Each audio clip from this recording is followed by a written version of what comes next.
All right, guys, we are live.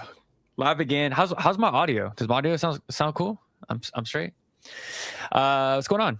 We are back with my boy Pokey Blab. You know that when me and Blab get together, we can talk about literally anything in the market. So what's going on, my dude? How are you today? Keep on keeping on. Same old, same old. Same Buying old. a little bit more. We'll get into it. Yeah, that's the reason why I wanted to. There's actually not a lot of my friends that I have been buying, so it's nice that you've been buying. So we can talk about that. I've kind of been buying here and there, and we'll go into. I still have my picks of what I've been picking up on my list. But how did that card show go? What was something that you saw? I know I watched your video, but if people. Yeah, no, I definitely should make a video about what I got exactly. But I mean, I was going in looking for Sword and Shield boxes, but I also like going on the Sunday. If it's a 3-day show or even a 2-day show, I like going on Sunday because like I want vendors to be like desperate to move their stuff. So anyway, if there were Sword and Shield boxes, that's like what everyone's going after. So I assume that kind of went on Saturday. There were a couple boxes. There was a what was it? There was like a few boxes, but they were like 10-15% over market. They looked pretty good, but I just like, I don't know, like spending $1,000, $900 on a single box. Like, I need to definitely want it. It needs to definitely be in good, like minty. Like, if I have any drawbacks to it, like, I'd just rather not pick it up. I think right now I'm actually wanting to go after an Evolving Skies box because I think it's just so much better than any set that we've gotten lately. Yeah. And it's just, I don't even know if it's a good investment. I just really like the set. And I'd rather have that than like really any other set as a collector as one booster box. It does kind of suck that everyone else thinks the same way. And, but yeah, Fusion, like I was gonna go after a Fusion box, but I think a guy had one at like $875, which was like around. I know what you're telling me. It wasn't like perfect. So instead, I went with definitely a collector piece because not a lot of people buying this box right now, but a very minty Obsidian Flames box because Obsidian Flames is kind of the set that got me into everything. 151 Obsidian Flames, like Paldea evolved those early Scarlet and Violet sets. But I needed that Obsidian. I just needed a booster box for the collection. Ended up, we'll get into it, but I made some other deals. So I ended up getting it for around $260, super minty for the collection. Did you find a Battle Styles box? Did not find any Battle Styles. I mean, there's literally like one Fusion Strike box in the room. And this was at a casino. Like it wasn't a small show. There was one Fusion Strike box. The Silver Tempest, I think the guy wanted $460, and I wasn't there for that. Even though maybe now it's like, I know like the last couple of days, it was funny. Like 2 weeks ago, all the YouTubers were like, no one's talking about Sword and Shield. And I'm like, everybody's talking about Sword and Shield. Literally every YouTuber has been talking about Sword and Shield for so long. Like the past year, bro.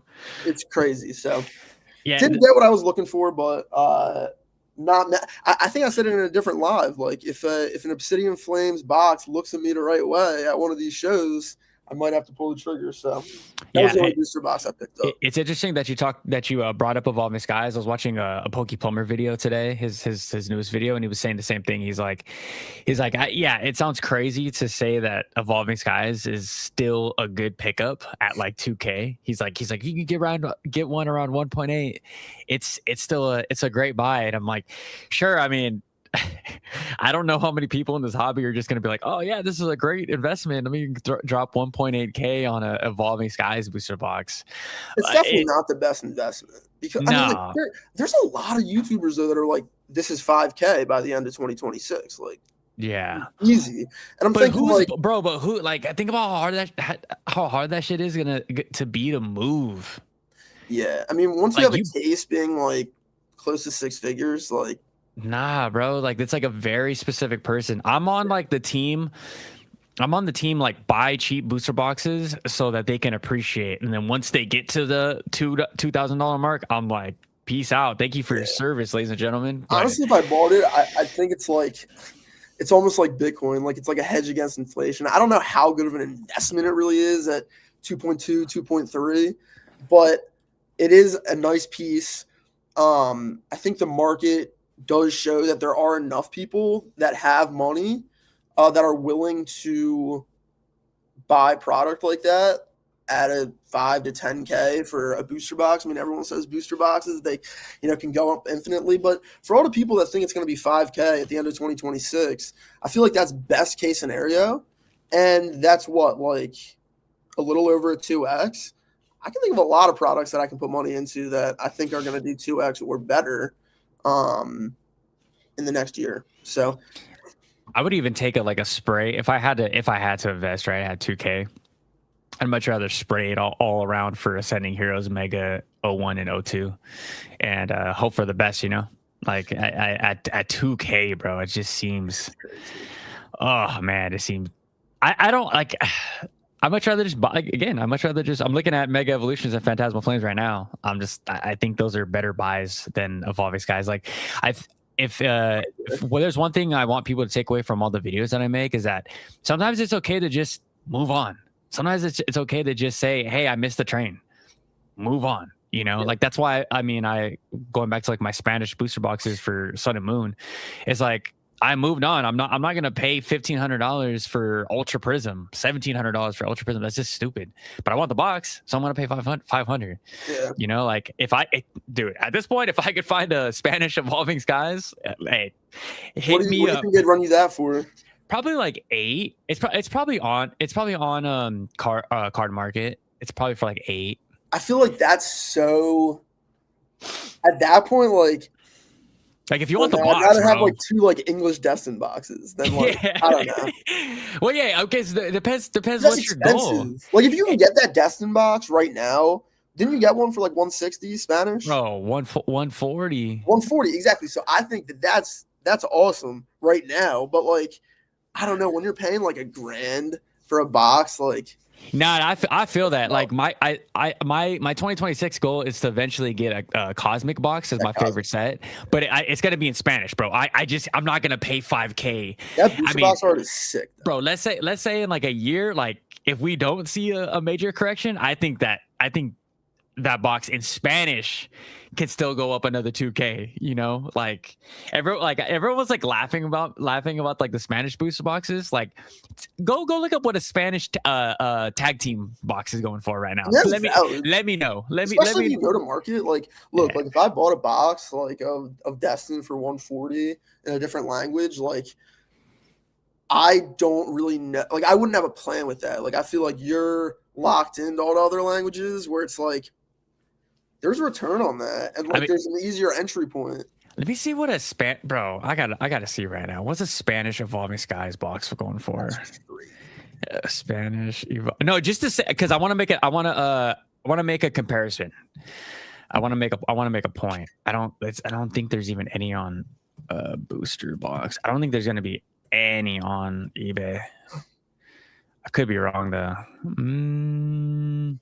Bro, this fool has like I gotta pull this up. This is a wild listing. Oh my god, it's a wild listing. This fool has a booster box of every single language. Hold on. Peep this shit, bro. Peep this. He has Evolving Skies in every language, factory sealed. That's a crazy PC. Let's go. What is this? This is like Henry in 2030? Yo, I could actually see you like doing this? Making a play on some sort of like bro, this is fire. Kind of like the thing is if I'm saying I dropped 2 bands on an Evolving Skies English booster box because I think it's that good of a set, I would be interested in something like this. Like, I wouldn't want one Spanish one or maybe like one Spanish one and a German one. But like, if I had all of them, in like like the Indonesian version, like Japanese, China, like all the different ones that came out, like I probably didn't get any of those markets right, but you know what I mean. Jacob's like 30K, hold my bag, bro. That's I like how niche that is though. Like shout out to this dude for really believing in Evolving Skies. Like just hold it to get to 100K. I don't like It's so tough. It's so tough right now, bro. Like to make price predictions when we just got out of the most like insanely red hot market that we've ever like experienced in the hobby. Everyone's like, oh, like Evolving Sky is the 5K next year. It's like, bro, hold your horses. We may see a giant swing going in 2026. Like, or we I also just see a lot of people being like, it's like touch 3K before, but then once it goes past 3K, there's nothing holding it back. And it's like, what? Yeah. There's nothing holding it back. Like, what do you mean? Like, whatever season it is changes the Pokemon market. Like, yeah, I get it. We're blabbing about Pokemon. We're all bullish on Pokemon. Like, do I think it will be a 10K booster box, whether that be in 1 year or 5 years or 10 years? Like, yeah, I do. But I think that is really rose-colored glasses being like, it's going to be 5K by the end of the year. I mean, it's a lot of time in the Pokemon market. We got 30th anniversary. We got a lot of stuff coming on, but I don't know. I think that's like best case scenario. Yeah, I got into it yesterday on yesterday's live with some dude. He's like guaranteed. Started just throwing out the guaranteed word. I'm like, bro, you can't, like, nothing is guaranteed. The only thing is guaranteed is this uncertainty. Like I've seen he's all, oh no, like you could say, you said that boxes can't go under $100. I'm like, I think they can definitely get to $100 in a slow period. You're just having all this like short term. MEO1 and MEO2 are both fire. I don't want to hear it. That's the problem. If they were really bad and we went into the holiday season, I mean, I made a video about how they pretty much put it on the shelves for the holiday season. If you tried it all, you could get Phantasmal packs for MSRP. Maybe not a booster box, maybe not a UPC, but like if you wanted Pokemon packs under the tree for Christmas for your kid, Pokemon was able to do that. They put Phantasmal Flames, sleeve pack. I mean, like these Destined Rivals sleeve packs are everywhere. When I went to the card show, we left at like 3:00. The buddy I went with to the card show, his dad texted him and was like, there's Destined Rivals sleeves packed in Target if you want to go grab them in the middle of the day on Sunday. Like I don't know, like so I don't know, picked up some of those, pulled the Misty Psyduck. I don't even know where it's at. Fire. 10 packs. Yo, I was on full scalper time because I mean it was like 3 o'clock on Sunday. Not actually. There's a 2-pack limit, right? So I'm in the self-checkout line, like waiting with other like normal people that are like grocery shopping. And I mean, like there was 300 packs. So I had like 15, like a wad of them there. But there was like 300 packs. And I'm scanning them and it says like limit reached or whatever after you scan 2. So I throw two in a bag and then I just like let it reset. And then like, so I'm like 8 in. This lady comes up to me and she goes, there's limits on that, right? And I was like, oh, what? Yeah. Like, like, do you want me to like put the rest of these back? I had like 4 more left, and I was like, I guess. And I was like, oh, don't you think? Like, I thought it was like just for boxes. They were like, bro, 2-pack limit? You can't even get an art set? That's crazy. That's crazy. And there was like so many packs. There was like hundreds of packs of Destins, hundreds of packs of Mega. And I mean, I was surprised middle of the day on a Sunday. Like, I didn't even know that like whoever stocks it is stocking it on Sunday. I don't know. Bro, in California, there's no chance in hell that would happen, bro. There's just sharks. Like here, that's sharks, bro. I but swear honestly, these sharks are done. If one, I mean, this lady must have been like 50, but if one 50-year-old lady is like, no, like you're not scalping here, that holds down the whole stock. So if they get a big stock, it could sit there for a couple hours. It's just like if I was a Target worker, like I'm not like getting shanked for someone's Destined Route. I'd be like, oh, like there's like a limit on that, but I gotta go help a guy down here. I didn't see nothing. Like, for 15 packs is kind of crazy. And I mean, where was it? Target, you said? Target, yeah. Yeah. See, us here in California, Target has us still behind the customer service, so you can't even. They're not even out. Some places like near there's like different parts. I mean, I'm in like the Philadelphia area. Like some of them have it behind the counter, some of them don't. Some of them enforce limits, some of them don't. But like, I don't know. I'm not like hunting like that. Like if they're there, I'll grab them. Most of the time, I'll rip them. Like if I just had a shoebox of all the Destined Rivals sleeve packs I've ripped, like I would be very mad at myself in a couple of years for sure. Yeah, because those Evolving Skies packs are like what 35 a pop. I'm like, bro, like 50 for a sleeve pack. Dude, I ripped so, and I'm saying Evolving Skies because we just brought out the boxes, the Smash boxes, but also because I think that's where Destined Rivals is definitely going to go. I think we could see those to be $30 to $50 a pack. I mean, it's a really good set and it's already been crowned. So Do you think that It it's is what it is. possible that we don't get a reprint? Like everyone's like, there's going to be a reprint for the booster boxes specifically. Nah. There's Again, no shot. There's no shot where we don't get reprints, bro. There's no shot. I think Pokemon. I think Pokemon likes being like freaking likes the foreplay. You know, like keep on telling me I can't do something. We can't do something, and then they just annihilate. Like I mean, I know we're kind of bouncing around, but just like the 30th year anniversary, like I know some people were just like speculating that they just reprint like Lovebirds, they reprint like the Burger Chew, they reprint. Everyone's like, oh, that would completely just like piss so much. I'm like, fuck it, dude. Like, that would be so damn interesting if they went and just annihilated all of the top cards. Like, oh, Moonbreon? Oh, that's your guys' king? Watch this.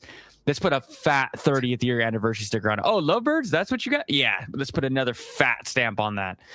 What does that do? What does that do to the hobby? I don't want to see that. I would love to see that. I would love to see that. Just people just lose their ass that are completely over allocated. And then it really puts like the perspective of the true collectors. Like, oh yeah, you like that Moonbrand? Well, do you like it more now that it's down 35%? Do you think though that like, I don't think the Moonbrand, even though I think it's a great card and means a lot for the hobby, for the time it was in, all of that, but like we're doing reprints of base set. Like we're doing reprints of like at least what I want to like. People don't want to see reprints of base set. I get that. Again, yeah, for the but like Moonbreon is not on the level of base set Charizard, base set Blastoise. It's like Moonbreon is, and like that's why I think Umbreon is like a cheap knockoff of Moonbreon. And Moonbreon's like cool, but like I don't want to see like Pokemon play it out. Like it's cool because it represented a time in the hobby, and like eventually that'll be like a past time. And I get it when they go back to Gen 1, but like. Bro, if you don't think Pokemon reprints of sets that went out of print 3 years ago. Like, yeah, that's crazy. That's some Magic the Gathering tell you. Dog, if you don't think Pokemon likes to reprint the popular shit, oh. No, I hear you, but like what I want to see, I don't want to see that. I don't know what they're gonna do, but yeah, I don't want to see a reprint. I think it's gonna be that. I'm not gonna say it's gonna be the Moonbreon, but I think it's gonna be reprints, and I think it's gonna piss off a lot of people. And it'll have to be reprints, bro. Like they reprint, everyone gets mad, then they put out the new generation, everyone hates it. People buy it up, and then it's expensive. And like I get it, dude. Like I have that Mega Rayquaza in from Celebrations. Yeah. It doesn't hit like the real one, you know. Yeah. It just doesn't. But I'm glad I have it. You might have talked about it before, or somebody did, where they were like, I get it that people want like that Umbreon, like the Gold Star Umbreon from Celebrations, because like the other one is so damn expensive. For me personally, as a collector, I don't know, like I don't want a reprint. I think we talked about it last like a multi-$100 reprint. Like miss me with that for sure. I'd rather have some shiny new, SIR than like some reprint. Or we can just like the cards like if that we reprint, right? If the half arts we give them full arts. I think that would be interesting. That'd be sick. It would it'd be like a complete spin-off of like a card that we all know and love. They sort of did that with Pikachu, right? Yeah, they did that with the Pikachu. Yeah. And that's so good. Like, and I would love if they did that with all of them. And I think that Pikachu is like $10. Yeah, that'd be awesome. If they, I can't wait for the 30th, bro. Because it's just the speculations already coming. The way they did like the Galarian Gallery, kind of like not exactly like that, but if they did like a special like subset where they did those like half arts into full arts, man, and they had like 12 of them or something, like I definitely want to collect that. Yeah. Let me address the chat really quick. What's up, Blackwire TCG? What's going on? BC, what's going on? Lou, what's going on? Bien says, let's go. It's the go. This dude Henry, don't miss. You're gonna blow up this year, man. It's not if, it's a win and soon. Hey, appreciate you, bro. Jacob says, did you see Team Rocket Joey on Nostalgianomics? No way. God damn it. What is it? Did that actually happen? I don't know. That's crazy if that happens. Evolving Sky seems like a play. I don't know. What are you talking? I mean, I don't know. Would you rather have what is it? Booster box is like, I don't know, it's like $2,300, something like that. Of evolving? Yeah. Uh-huh. So if that's 2,300, you can buy these all day for $20. So you can get 115 of these boxes. Yeah. So that's what, almost 350 packs of prismatic. So do you want 300? Do you want 36 packs of evolving skies, or do you want 360 packs of prismatic? Like if I'm trying, I don't know. If I'm trying to pay the bills, it's the prismatic, bro. It's a prismatic. Especially because it's so cheap right now. Like, there's a lot of people talking about this box, which is so annoying.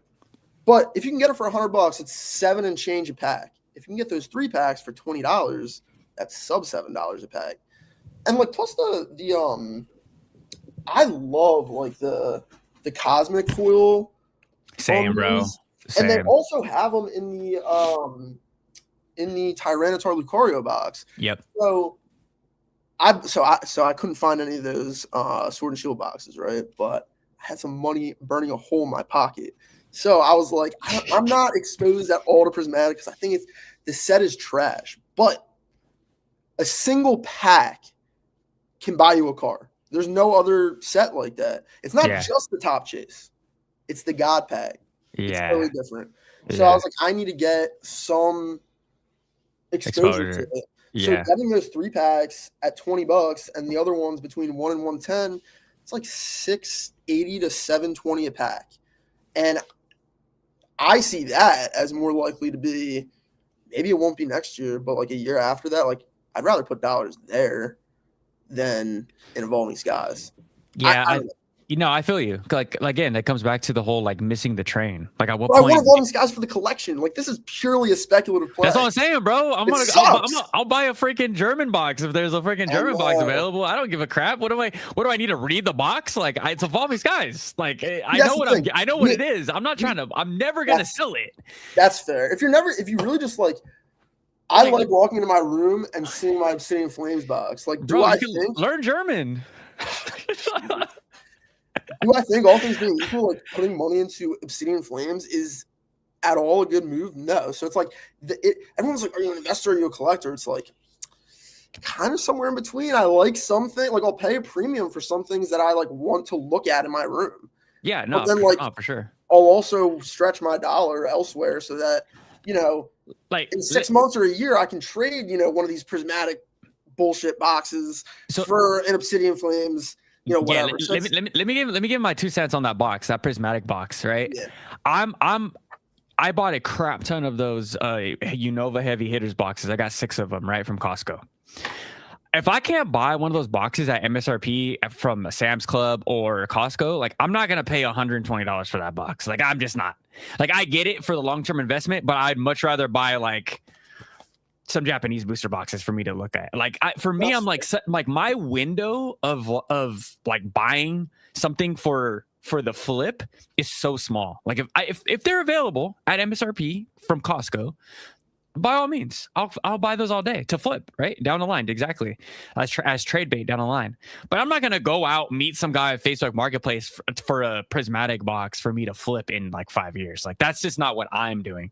What if it's like 15 prismatic boxes? Yeah, I would much rather just buy what I want at that point. I'm like, if I'm have to like go out and like make an online purchase, it's gonna be something that's gonna come back to my house that I actually want to like collect and open. Also, the problem with these boxes is fucking huge. They're huge, and when the girl sees them, somehow they disappear. So I think I got 12, and I'm down to 9. So just ripping them open is just I don't know. It's not like I would never rip open an Obsidian Flames booster box, right? Like it would make no sense. Which is kind of why if you're investing, it makes no sense to really buy it at like market price. Yeah. Not that I paid market price, but.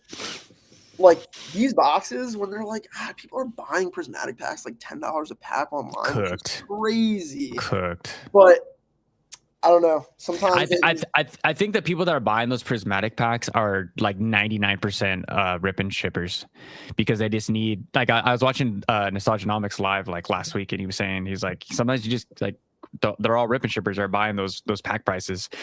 So you know, I'm fine with that though. Like a rip and shipper can yeah, be for my sure. extra liquidity. That's all good. That's pretty much what I think what's going to happen with a lot of these booster boxes and or like sets, like the collection boxes and stuff. I think a lot, like majority, if not all, are I don't want to say all, but majority of these packs are going to go to rip and shippers for these 100%. giant collection boxes. Like Imagine no one's like actually wanting to collect a seal, like a no, sealed bro. prismatic like poster box. Yeah, like like no shot. these like giant freaking Unova heavy hitters box. I'm like, okay, it's cool. I like them. Like they're fine, but they gave me like the most trash giant jumbo cards. They're just standard EX cards. There's like nothing really crazy in them. My girlfriend loves the jumbo cards. She's like, these are awesome.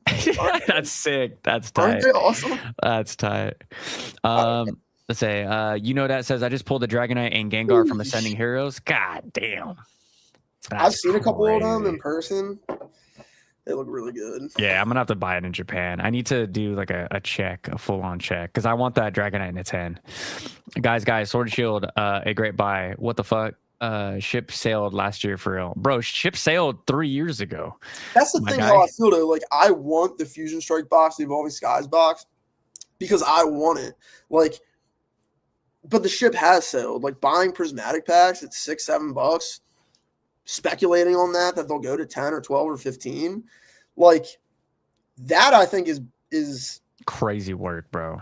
You think that's crazy work? I think that's crazy work. I think that's crazy work that everyone thinks that they're going to be in Pokemon for the next 10 years.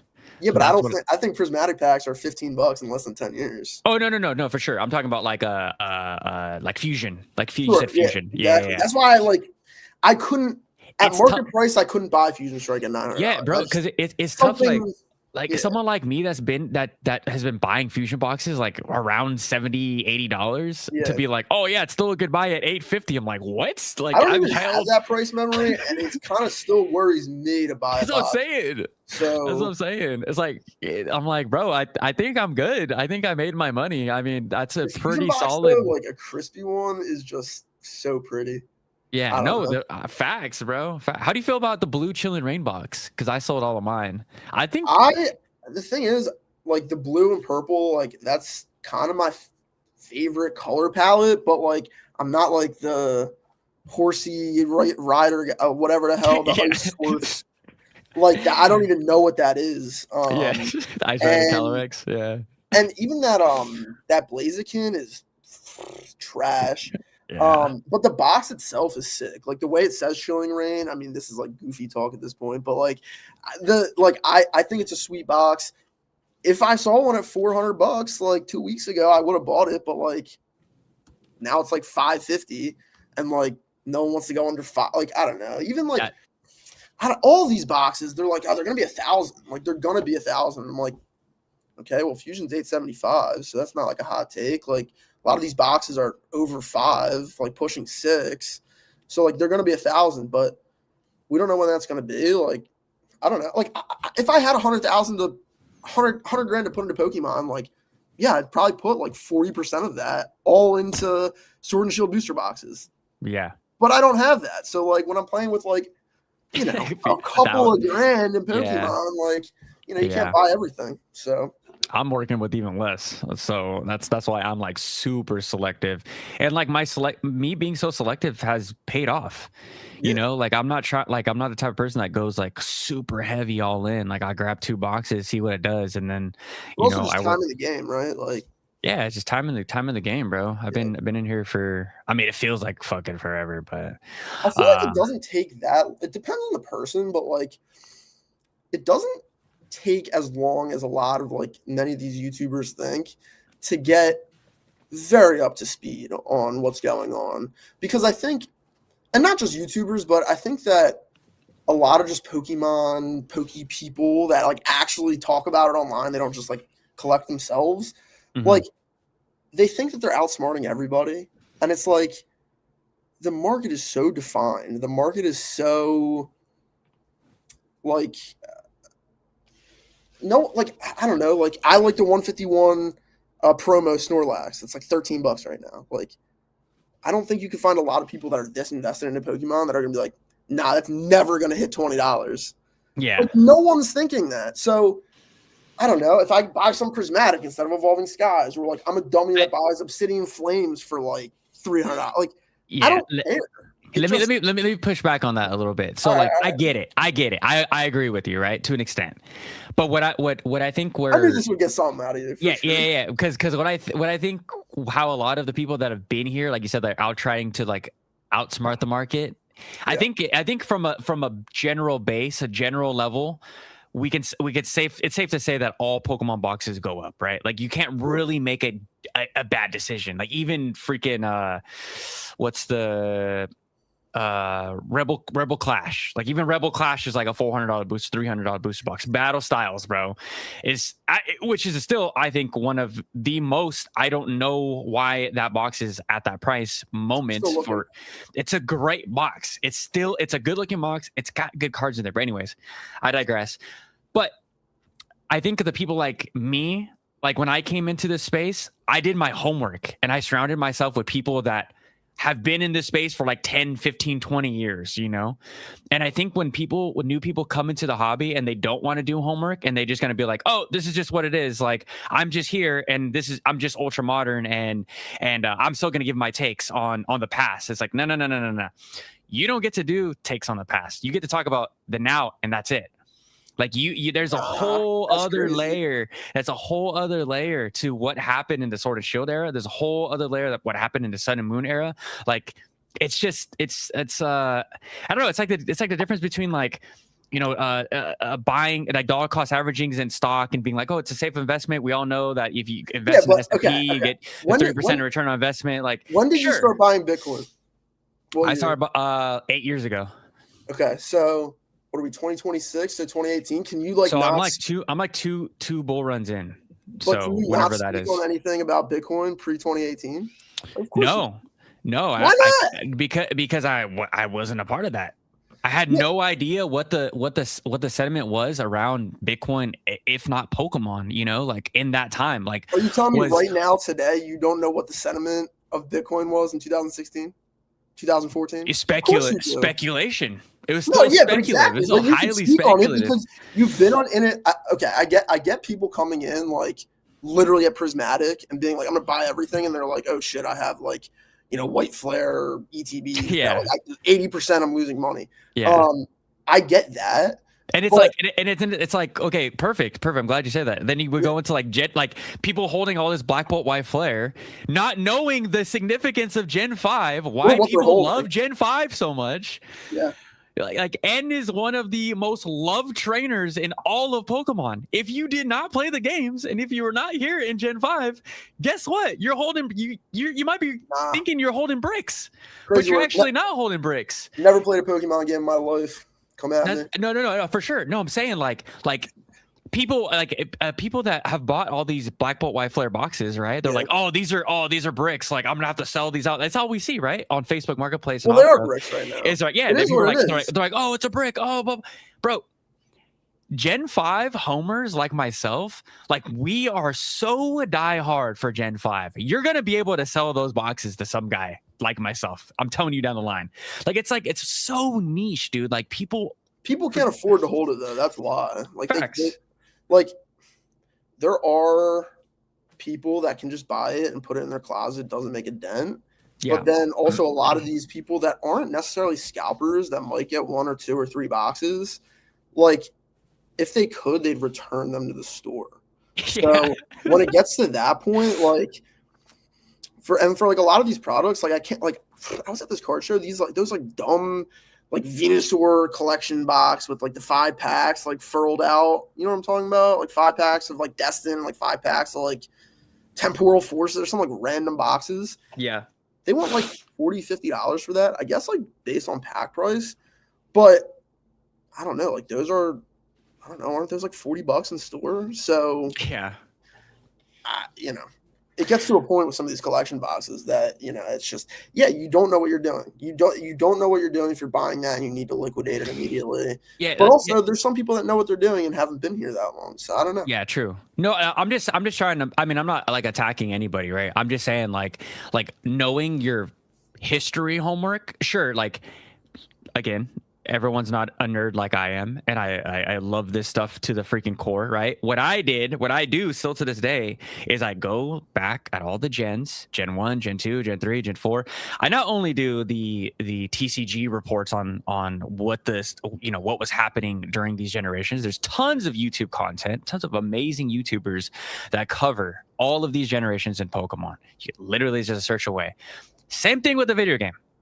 So when people want to come on here and like act ignorant, like, I can't, I don't know what happened. It's like, do your homework, bro. You will get ahead of the market if you actually go back and do your history reports. That's just how I feel like I got ahead of the game, and I have a different perspective for a lot of these sets.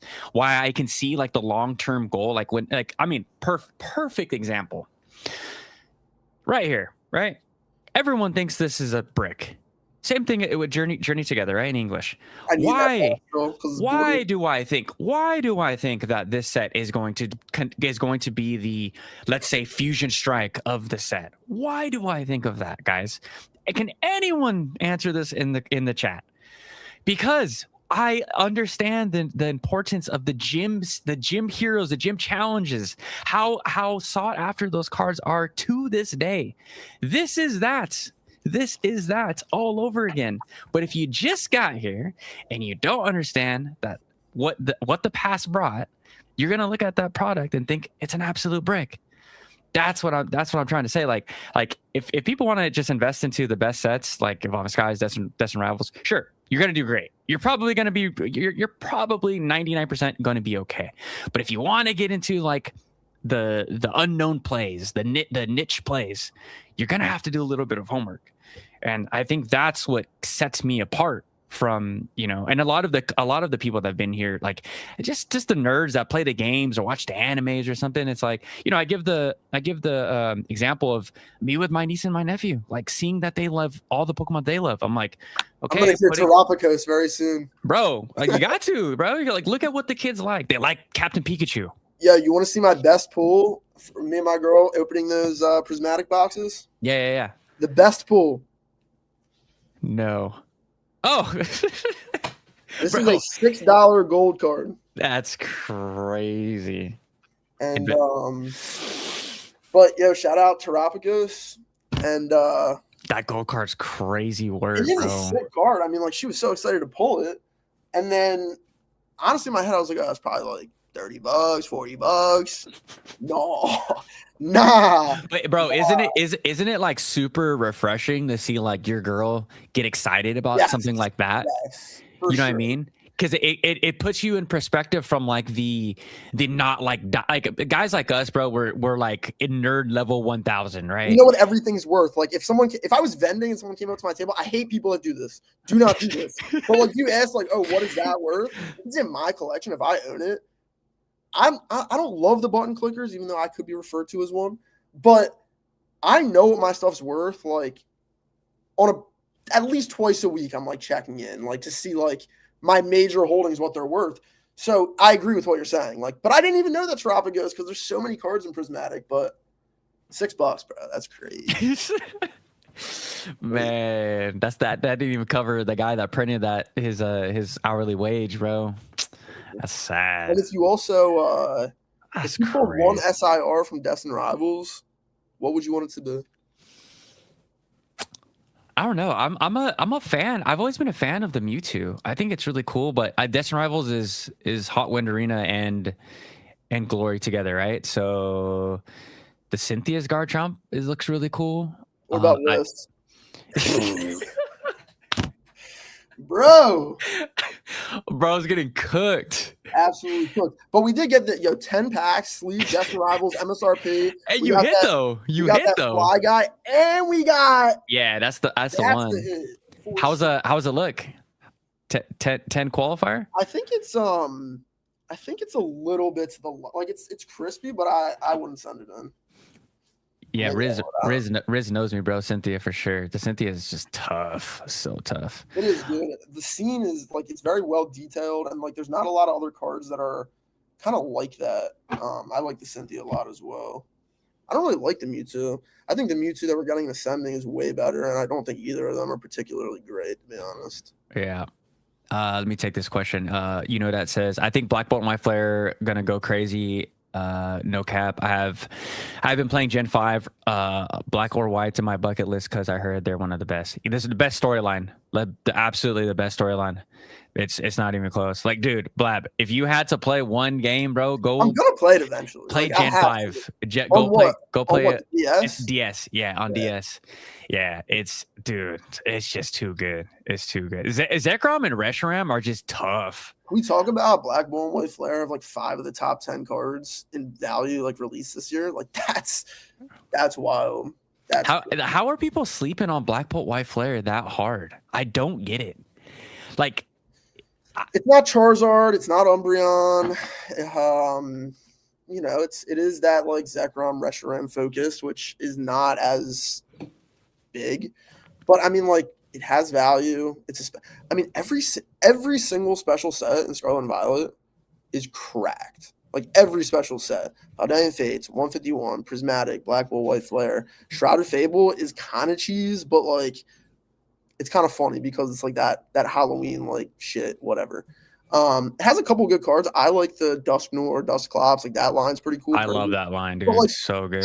You're kind of pulling at strings, like, but I don't know. 151 Prismatic, Paldean Fates, Black and White. Like these special sets are, I'd say like my top 3 would be it's probably 151 Prismatic and Destin.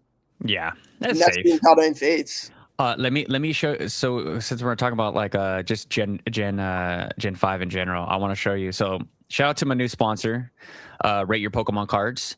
So you can I made my top 10 Charizard cards. Let's click this. So here's my top 10. Here's some Gen 5 love for you guys right here. Is this not one of the toughest?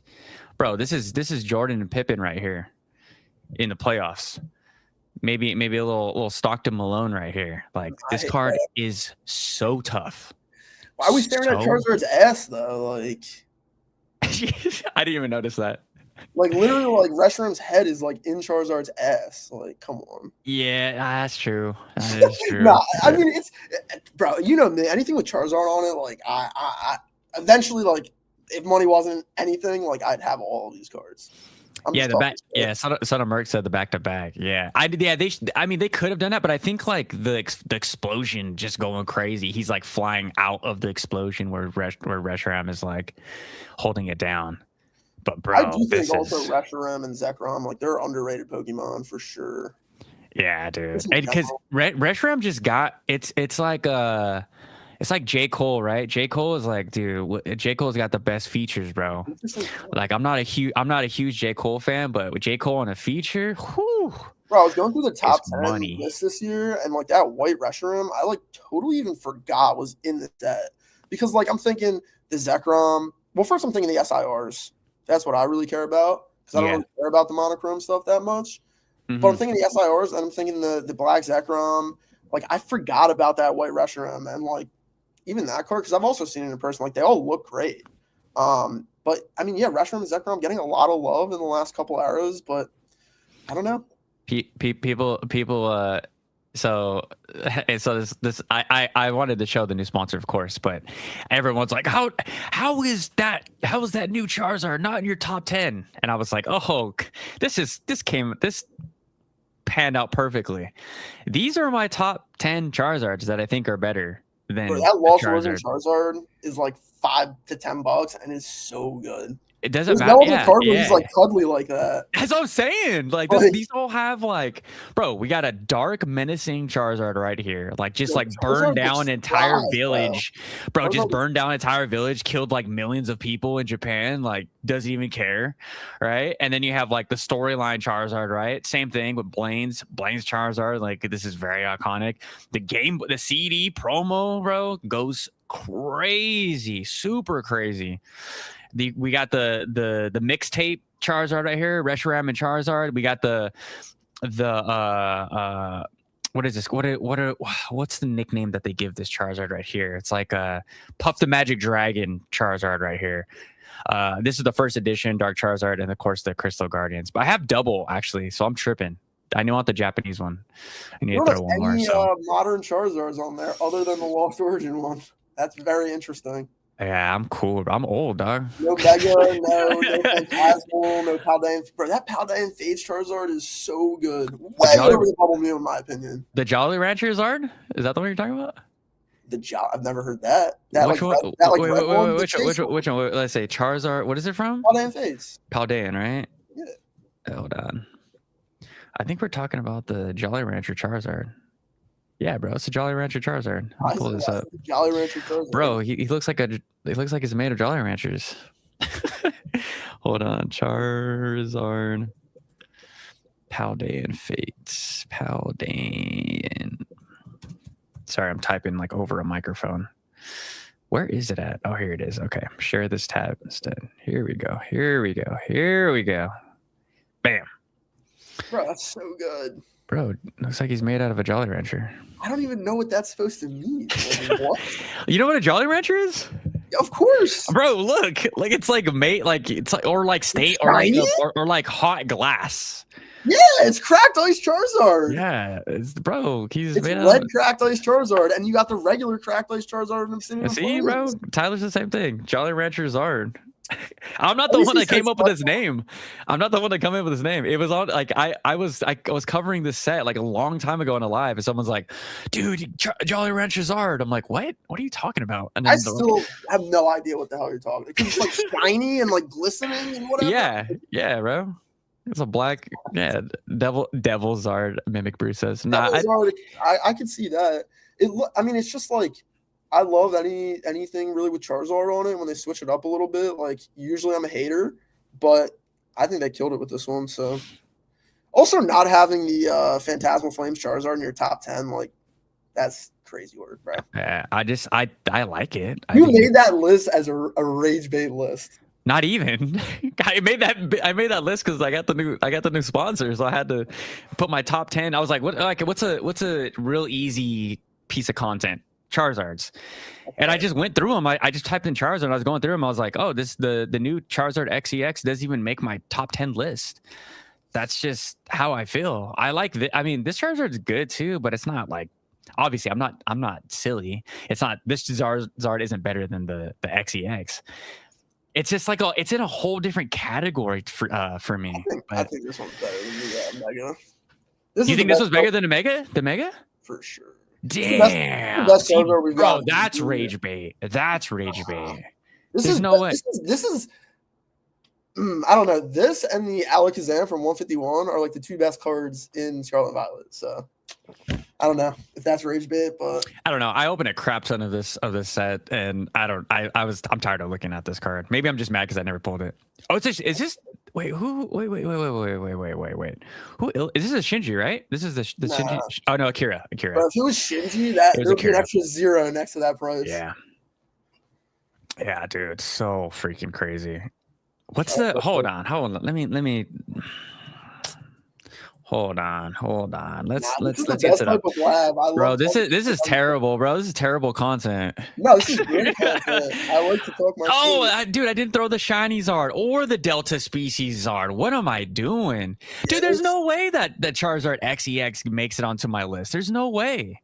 Bro, you're telling me that you tell me this is better than the Delta Species Charizard? Bro, there's nostalgia baked in, but like that shiny Charizard artwork wise is, I mean, like my like 5-year-old cousin could draw that. This is TikTok brain Charizard. This is what it is. Like you gotta have like in a museum Charizard. You gotta have like kids out nowadays have to have like 90 things going on in a card for it to be like special.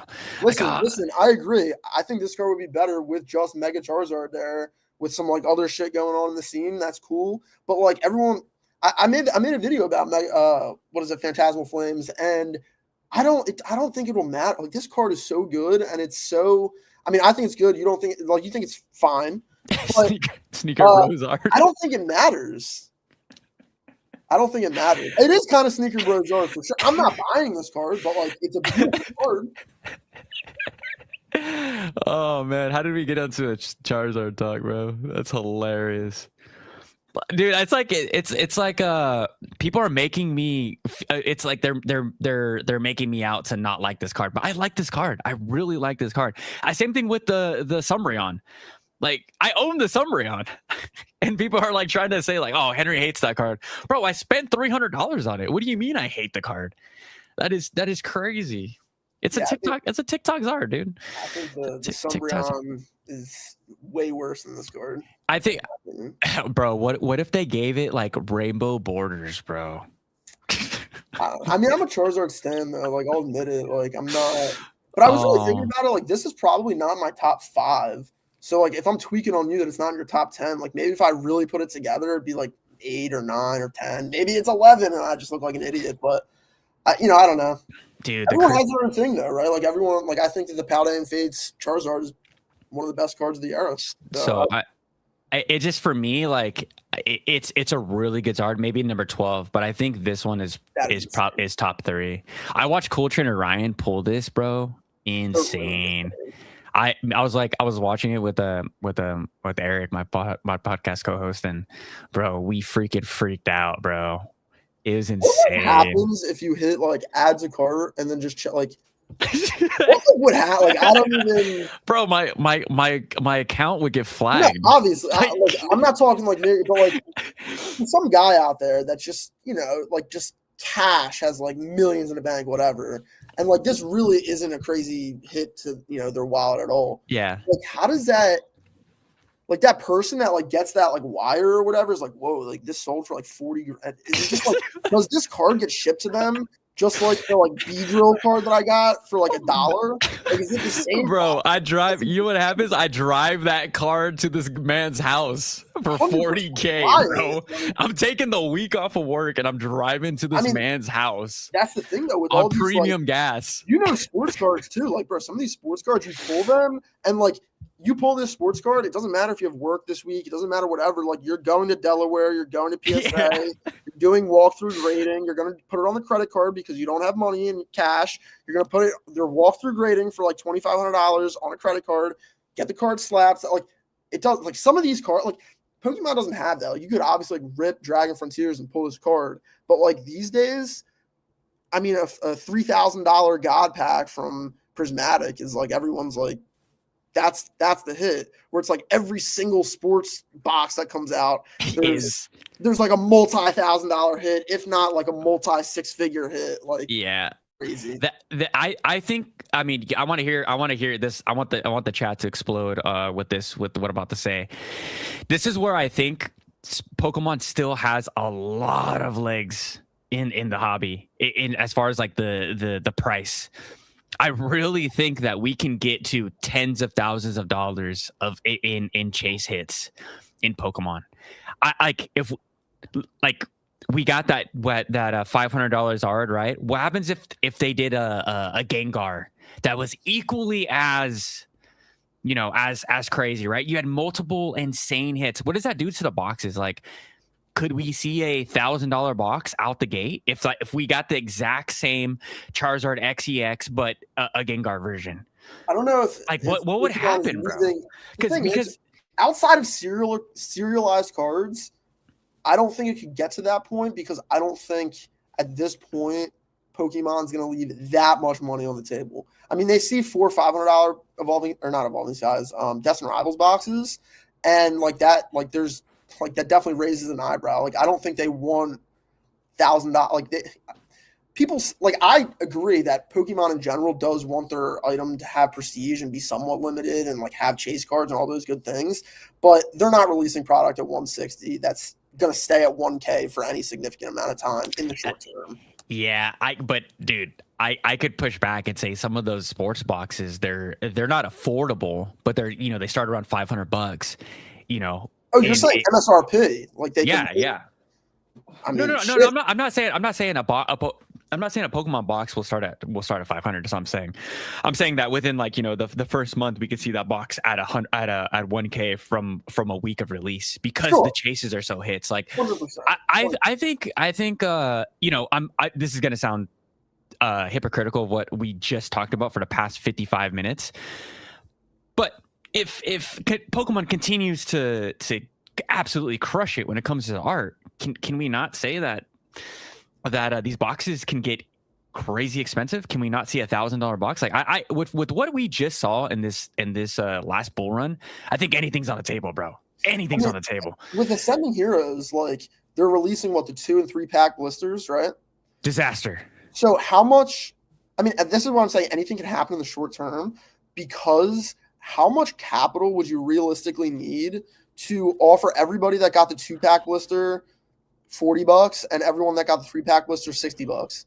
Like, not everybody, obviously, because that's not like possible. But I'm saying, like, if Alpha Investments said I'm giving $75 for the 2-packs and $100 for the 3-packs, that's the market price. Like, the market price in the short term, maybe for a day, maybe for a month, not a month, maybe for a day, maybe for a couple days, maybe for a week, whatever it is, until more comes to market. Like, shout out Nostalgianomics. Like, he was talking about this. How much money do you actually need to move a market, at least in the short term? It's not as much as people think. Like, a couple $1 million can, like, destroy some of these markets. So, I don't know. We'll see what happens. There's people now in this space that have a couple $1 million. I mean, bro, we've seen stupid crap. A couple $1 million. They have a couple $1 million in this card. Yeah. Like, a couple $1 million. Yeah. A couple $1 million in their 151 portfolio. Yeah. Not as many people as we might think, but like there are sharks out there. Like, I think people think, oh, we talked about this last time. I was like, I have 2 Destined Rivals boxes. I am such a loser. Like, 2? Why do I need 2? And like people are like always keeping up with the Joneses, like, oh, I need a case, I need 2 cases, I need 5 cases. And it's like, no, you don't. Like, you really don't. Yeah. If you're a collector, you don't. Yeah. I want to talk about that really quick. Like, I guess for me, it's like I grab, the 1 or 2 booster bundles, like the 2 booster boxes or whatever. For me, it's like all or nothing. I guess that's just me as a person. I'm an all or nothing person. Like, if I'm going to invest in the Pokemon, if like this channel was strictly investing, bro, I would be the case guy. You got to case up. You got to like, but I can't go all in on one thing. Fake cases, bro? You seen those fake cases? Just fake cases? That's bro, people are getting real boxes with the real tape on it. They're not taking the tape off. They're taking off the label with like a fucking with the You're good. I already cussed like a million times. They're taking like a hair dryer and doing like, the scam method. And what they're doing is they're taking like a what was the one that I saw? I think it was like a Shrouded Fable Pokemon Center box, and they slapped like whatever set they wanted on it. Pokemon Center sold it for like $4,000. Person that opened it ended up getting Shrouded Fable. So it's like, I don't know. Yeah. I feel like I could have I don't really talk about like how much is in my portfolio, but like, I don't like cases. I like want to see my product, even if I'm investing into it. Like, I feel that too. I'll take 5 to 7 to 8 to 10% of a hit, even in the long term, which might be insane because 10% in the long term is $1 trillion or whatever. Yeah. Because I want to look at it. I need to straddle that line of being a collector and an investor. And it's like, I don't know. You said that. Where did I put it? You said that you wouldn't like buy stuff over MSRP.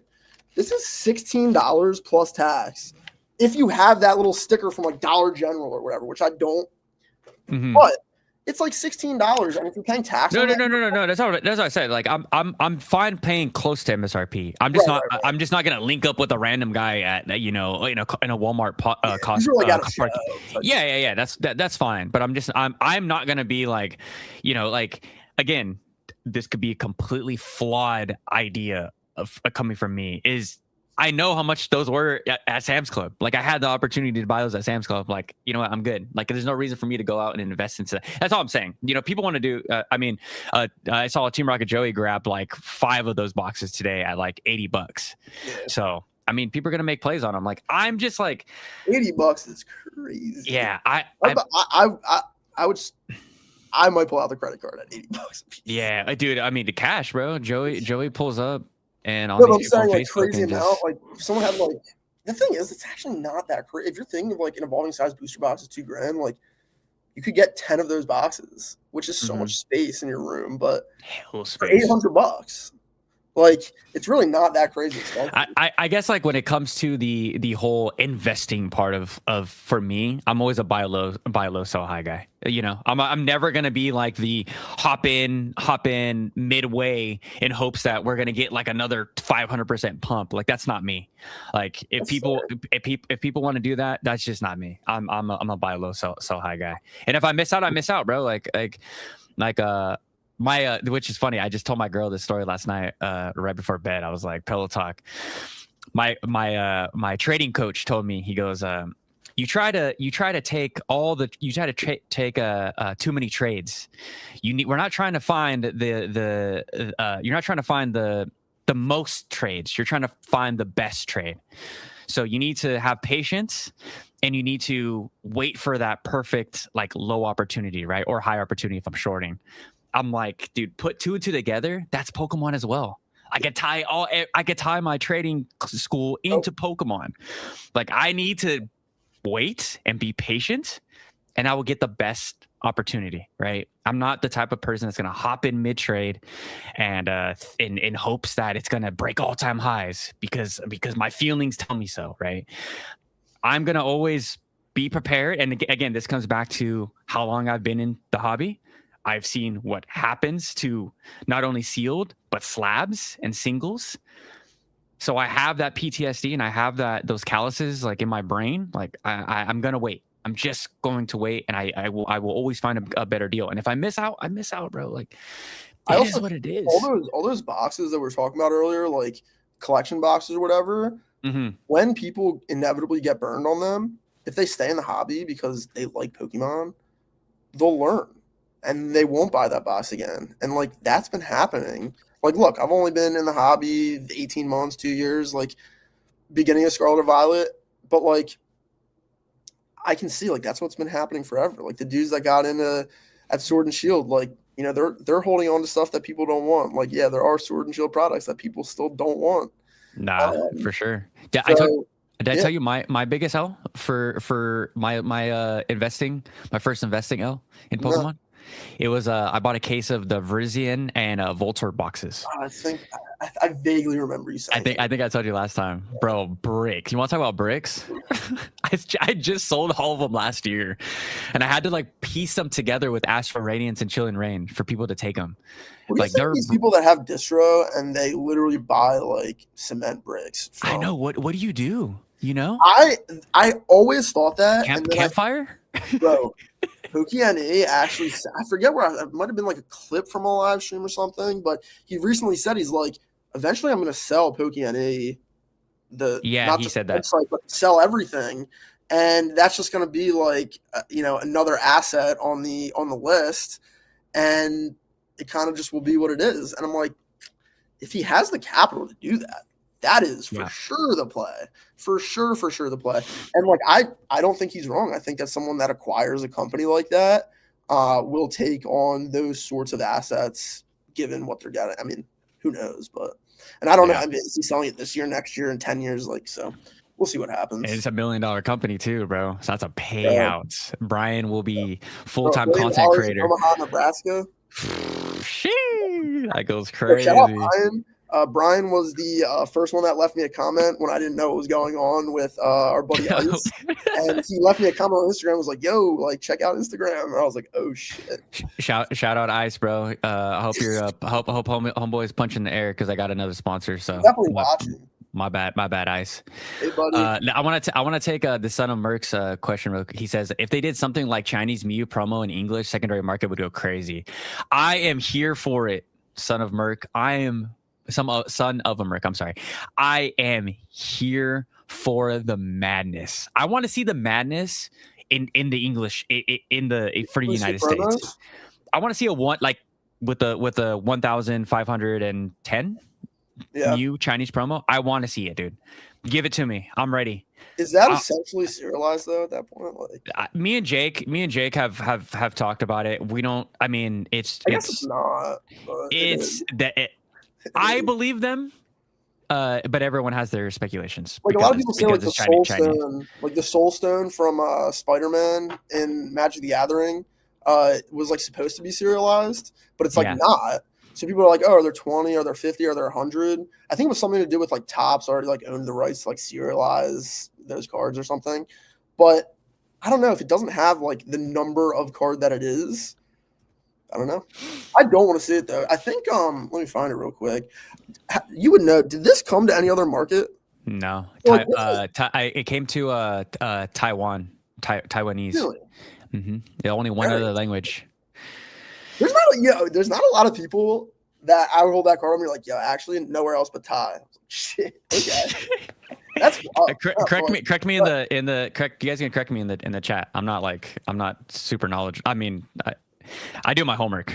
Yeah, I believe it's Thai that card came in. Slabbed, but bro, I need that card in Japanese so bad. It just makes sense in Japanese. Why is that in English? Why is that an English promo? It is true. It's like the that like ocean painting, right? So it makes no sense. It's such a good promo. Such a good promo, bro. I that's one of my biggest L's of 2025. That's why I think what an idiot. I think I have the Oreo Choreo.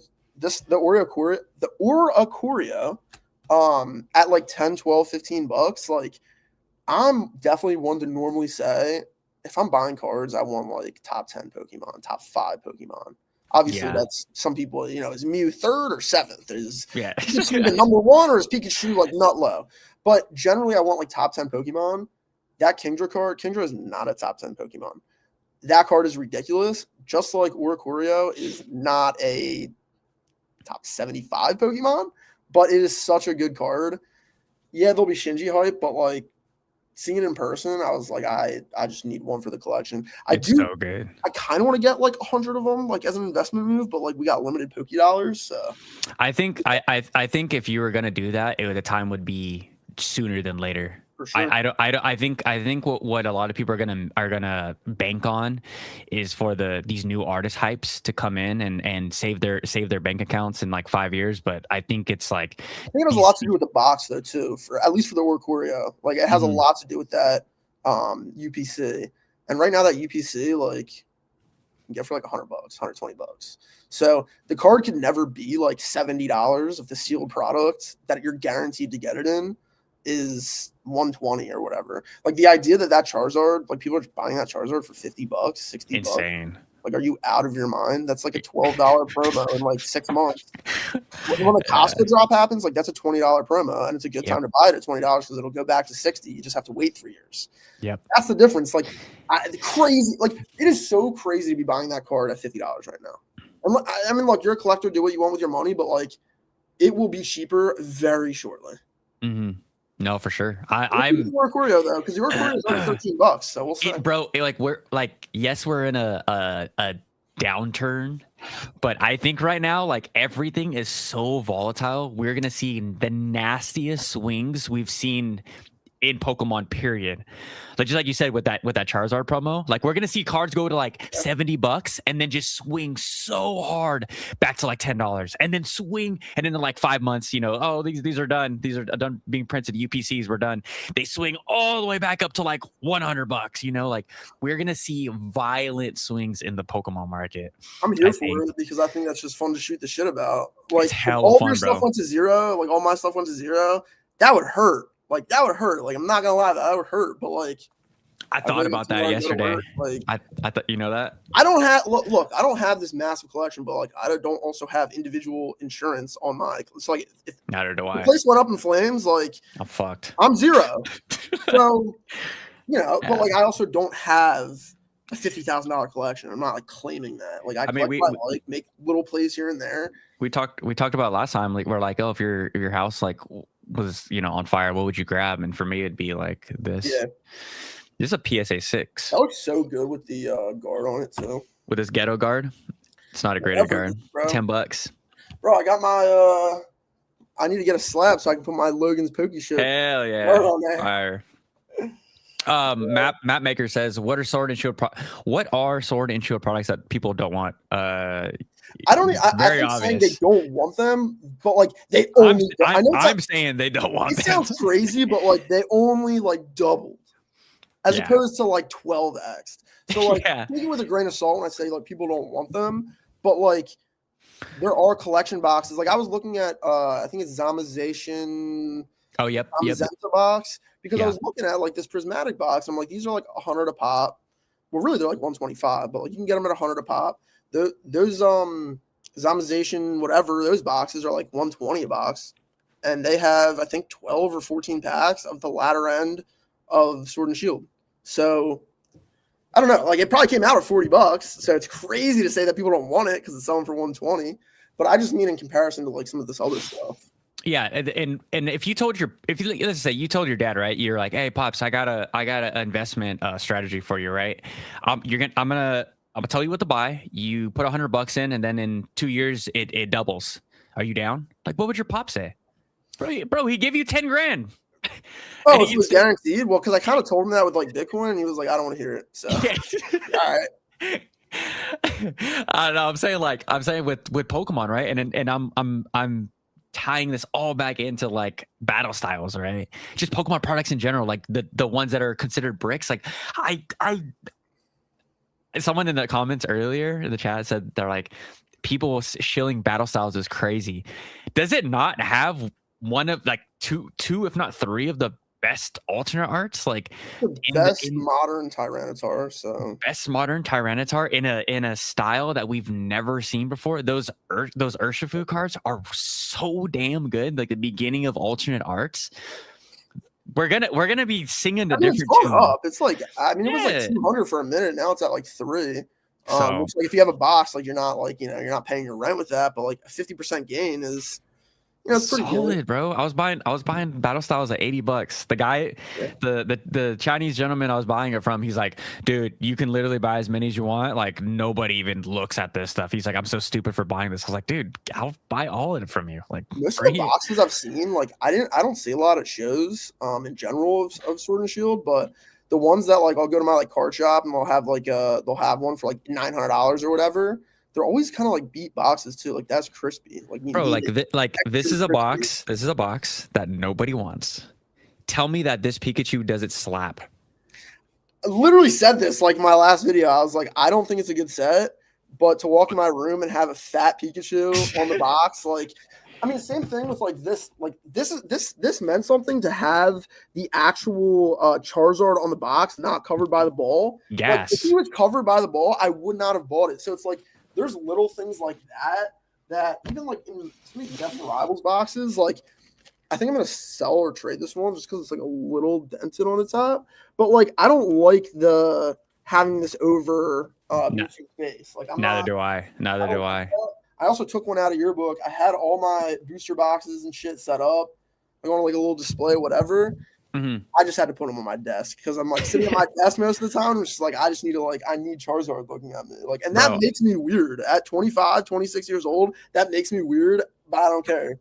So, bro, my desk is like turning into a prison of booster boxes and cases. I have a whiteboard like corkboard thing, and I have like all these different like cards on it and like whatever, and like it's just I don't know. It's fun. It's interesting, and I like it. Son of Merc says good themes definitely help with the collection boxes. So one collection like the collection boxes that I do always buy. So stuff like this, always a buy, bro. With an alternate art, so good, yeah. Such a good. Yeah. That's a buy, right? That's a buy. What are those going for secondary market right now? I think I don't know. Like I have no idea. Wow, I just dropped my Tyranitar. I wouldn't mind getting one or two. This right here, right? Textured Charizard box. If you guys know, you know it's full texture. Comes with I remember making a play on that bro. Promo. This Charmeleon is like one of the best Charmeleon's promo cards. So just stuff like this, I'm always gonna go crazy. And then how many packs you get in the Victini? Let me check. Actually, it doesn't even say it on TCG Player. It's weird. You get 4 packs in a promo. Yeah, 4 packs in a promo. Oh. And then this right here. So this is like I always buy like the first of the generation. So like these boxes. So I have the Fuecoco, Sprigatito, and Quaxley boxes. I remember seeing that like in Target. Yeah, these were the very first products, collection boxes. So I always buy those. Oh. So, I think for me, I like, you know how a lot of people don't like tins because even if it's like this is 100% the packs that are in here, like you get like a Galarian Moltres tin, you know it's going to be Crown Zenith, but like you can't see in the box. And for a lot of other tins, you don't really necessarily know what's in it. So people just don't like tins in general. I'm similar for collection boxes where it's like I want one general for like at least Scarlet and Violet, like I want one set. Like I want like a 151 Blooming Waters box, or I would want like an Alakazam 151 box, or any of the prismatic boxes that trade you, or the Black Bolt White Flare. I like having a box where it's like you get 12 packs of Black Bolt or 6 packs of Black Bolt, 6 packs of White Flare, and some shitty promos. Like everyone knows exactly what's in it. Or you get a good promo, like a Victini and 4 packs. Like they know exactly what's in it. And that's why I kind of like collection boxes. I guess it's not really a collection box that have one set. Just purely one set. Yeah, I agree. Yeah, I think those are going to do better than having the assortment of crap. In Scarlet and Violet, like you have the Iron Tusk box for Paldean Fates. You have the Blooming Waters. You now have this prismatic one. The only one that doesn't have like a huge box is Shrouded Fable, but they have like the best collection boxes in the era because they have the Ninja and the Kingdra. I fumbled that so bad. It's crazy. They have 4 packs that are literally worth like $1, and some of the not even best cards and best collect, like some of the best cards in the era. Like not even promo, not even best of the set. Like some of the best SIRs. I'd argue that Kingdra is like a top 10 card. Well, it's like one of the if you name like top 100 art pieces of modern of history of humanity, that's that Kingdra card. It's like it's based off of that Japanese artist, right? Like it's a no-brainer. Same thing with like the Van Gogh Wave, I think. Hold on. I forget what the artist name is. The Great Wave, officially under the wave of Kanagawa, famous Japanese woodblock painting by Katsushika Hakusai? I don't know. I definitely just butchered that. But yeah, no. And like that's why that Psyduck card is cool too, because it's like based off some old painting. Yeah. The same thing with the Munches, the Munch promos, the streams. Like those are so good, bro. They are, bro. I wish they like weren't crazy expensive. You want to talk about a piece of Japanese history right here, bro? Honestly, as soon as you said promo, I was like, I'm in. I don't care because like I love. Bro, you know why I'm buying Japanese promos and Chinese promos like up the yin yang. It's of just like my favorite characters. It doesn't matter. I'm gonna grade all of them. In One Piece. Bro, your stack to grade must be like as tall as me, bro. Dude, I've been pushing this like members only video back for weeks now, and I need to just release it because I just like, keep on. You'll keep picking up cards, and you're like, I need to put that in. I need to put that in.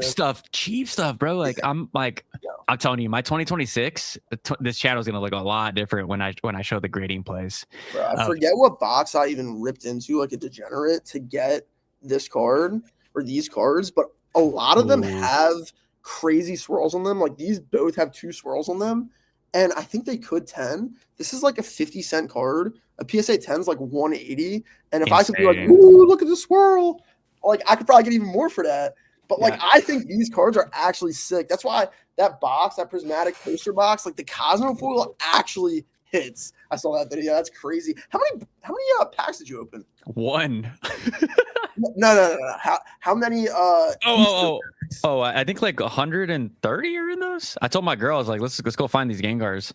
So I'm gonna have to comb through these though. But what's crazy? I think this is such a good card. Especially because the PSA 10 value is totally there. But because that's such a good card, can you imagine in 5 years what the trick and trade bag goes for? Because that I think is understood to kind of be the worst sealed product you can buy. Yeah. Right? Yeah, absolutely. But in 5 years, especially with a pretty good Gengar, like very good Gengar, I would argue. Cosmo Hollow, like, could that bag that's like $20 for like 100 packs?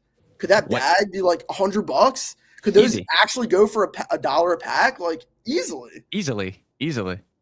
It's that liquidity. The liquidity's not there, but bro, yeah. Bro, when I like this is like there was someone commenting, he's like, oh, you're trying to flip and to make a play or whatever. I'm like, dude, This is all. It all comes from this. This whole play comes from the heart. I saw that Gengar and I was like, oh, I'm gonna go buy it in a 9. It's like $40, right? I was like, oh, I'm gonna go buy it in a 9. I need that in my collection. And then my homie was on the Shiny app and he was like, $40 in a 9. $40 in a 9. Let me double check. That's crazy. That's such a come up then, actually. Gengar Trick or Trade. What is it raw? Let me check. Gengar Trick or Trade. Raw is like $4. Oh shit! I thought it was still like sub $1. Even $4, like bro. Let me show you what a 9 is, bro. Little 10x on a 9. Look at this in a 9. That's crazy. You're about to flood the market. Nah, there's a dude that's making like a huge play on it, but it's not even like. I just generally really like this card. Like I'm like obsessed with this card. It's crazy. It is cool too because like it's such a good card. People watch your videos every day. Like they remember when you like realized you had this card sitting in your closet in all these packs, and like no one can really be like, oh, like you're jumping on this like now because this person said it, or that person said it. It's like if they're along for the ride. Wait, what is that 2023 one? That's pretty sick too. The 2023 ones are pretty cool too. What are these 9s? Oh, let's see what the 10 has been selling for. Like what's probably gonna happen is like all the 9s that come back, I'm just gonna give them away to subscribers. I was like, oh, you don't have one? Okay, cool. Let me send you one. Oh, you want a Gengar? 60. Yeah, I got 60. You know, $140, 39 bits. That's crazy. 140. I really like this. Like my girl, I was showing my girl. This one. Volume look like though? Like I would be interested to see what the volume is like in the last. I have no clue. 2 months, 3 months. Could this card be a $200 card in a 10? I mean, it's at 150, so why not? You know what I mean? Could it be a $300 card in a 10? Like it's just such a good card. Like it's 170, dude. Like what are we doing? Yeah, you know, he says it's mid. What's mid about it? It's a stamp. People love stamps. He's licking the stamp, and it's a Cosmo, and it's a really clear picture of Gengar.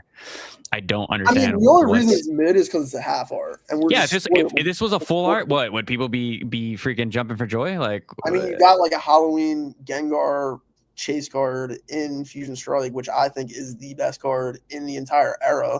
So.